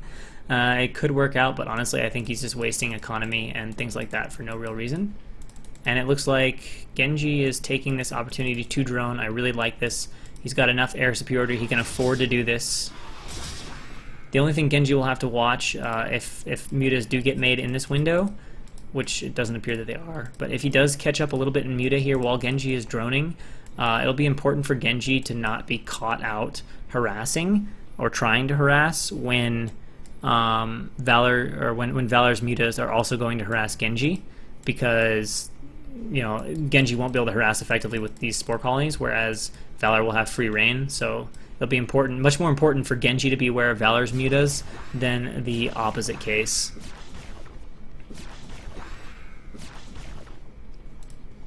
Someday, Faust, I'll get there. I'll get there. If I could find a little more time to play, I could probably get there in a couple months. But it's just a matter of finding the time. Okay, holy shit, this could be really bad for Genji. That is really bad for Genji. Holy shit, that was really bad for Genji. Oh my god, he's going to lose both these last 2 as well. So, I don't know, I think Valor's going to win this game. Oh, he didn't split his Scourge. So 1 weak-ass Muta So now it's 12 drones, although Genji has cut up economically. Alright, so this game could go either way. This game could go either way. That was... that was... Yeah, it was... I'm gonna attack the hatchery and for some reason assume you... Please don't use bow. Scourge! Ah! Oh well. Oh well. Both players are expanding. And this game is now weird. It's like dead equal. Actually, no. Valor's at a definite advantage. He's already got 2 hatcheries to work with. So Valor with a definite working advantage at this point. Although he may also about to be scourged to oblivion, especially if the cloning is decent. And it is. So both players are having serious idle muta problems and losing a lot of muta to scourge. It's one of those things, I mean, it's hard to do in CVZ, but honestly, like, if you're not going to actively watch your muta, I would make sure they're at least moving around the map, like, move them somewhere so they're not easy to scourge, or sit them over a spore colony. Because just letting them attack an overlord is not good. You know, it's like, you have to be aware of the fact that you're not a pro gamer, and you're not going to watch your muta all the time, so apparently Genji just GG's, doesn't have enough to defend. I honestly didn't think the position was that fucked for Genji. He was in a bad spot. But I guess Valor thought so. So, Valor ties it up 1-1, and we go into the deciding game between Valor and Genji on Destination, the map of Genji's choice. So, let's see what we do for builds here. Genji spawning in the top corner as the brown Zerg, and as the green Zerg in the bottom position, we have Valor. Overlords going out to do some scouting. Alright, what are we getting for builds? Oh, we got a 4-pool here from Genji. And from Valor, this is going to be important. It's going to be a 9-pool, so this should be a pretty solid game from Valor. Ling should be out in time for the arrival of Le 4-pool, and that will leave Genji in a pretty poor spot. Be a little bit interesting to see. He's going to go for Ling speed first, so yeah, Lings are out. Now, all Valor has to do at this point is not fuck up his initial attack, and he's already scouted this, so he should be fine, although Genji's getting off some nice initial hits. But there we go. We've got a beautiful arc now at the top of the ramp. Oh, wow. Valor is sort of throwing this. He still should be fine, but he needs to be careful and not lose drones. If he loses 3 or 4 drones like this, that immediately ties the game up. He's going for the flank, and he's getting an okay engagement, gradually whittling down the numbers, but certainly Genji is being really efficient here, and he has almost managed to even this game out. Has killed enough Lings off now. Ling speed is on the way, so he's going to be able to deal with this efficiently, and that gets cleaned up, and Genji just GG's. And Valor will take it 2-1 over Genji. And that, my friends, will be all for today.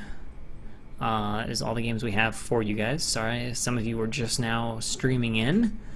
Yeah, award for the best game of the day is gonna definitely have to go to Snowfruit and Scaramanga. Although I don't know, Hafnium and both those series are pretty good. They're worth a watch. Hafnium and Snowfruit or Hafnium and Probua and Snowfruit and Scaramanga. Both pretty decent series. I'd have to think. I think I'd still probably have to give game of the day to Circuit Breaker. Snowfruit versus Scaramanga. Throw of the day, almost throw of the day, definitely goes to our Protoss hero against Mikami, Fat Reaver, arc times. That was, we had a Protoss on 2.5 bases with triple the supply of Terran, and he came really close to losing the game. Really close to losing the game. He literally was triple supply. It was like 170 supply against 60 supply. Something ridiculous like that. 3 bases against 2, almost lost. Sorry, I have to give him a little bit of shit about that, because that was painful. It was like so over that I started fast forwarding, and then he somehow did this horrible attack, and then I was like, wait, this game could actually be close. But yeah, I think that's all we've got. Jealous will be doing the cast of the other series, which was Team versus... Fuck, I don't remember who the team is, but Team versus somebody. And I'm not sure when that is. I think he's planning on Sunday, but don't quote me. But check for Saturday or Sunday. That's probably going to be one of those 2 days. And thanks to everybody for watching, and I'll see you all next time.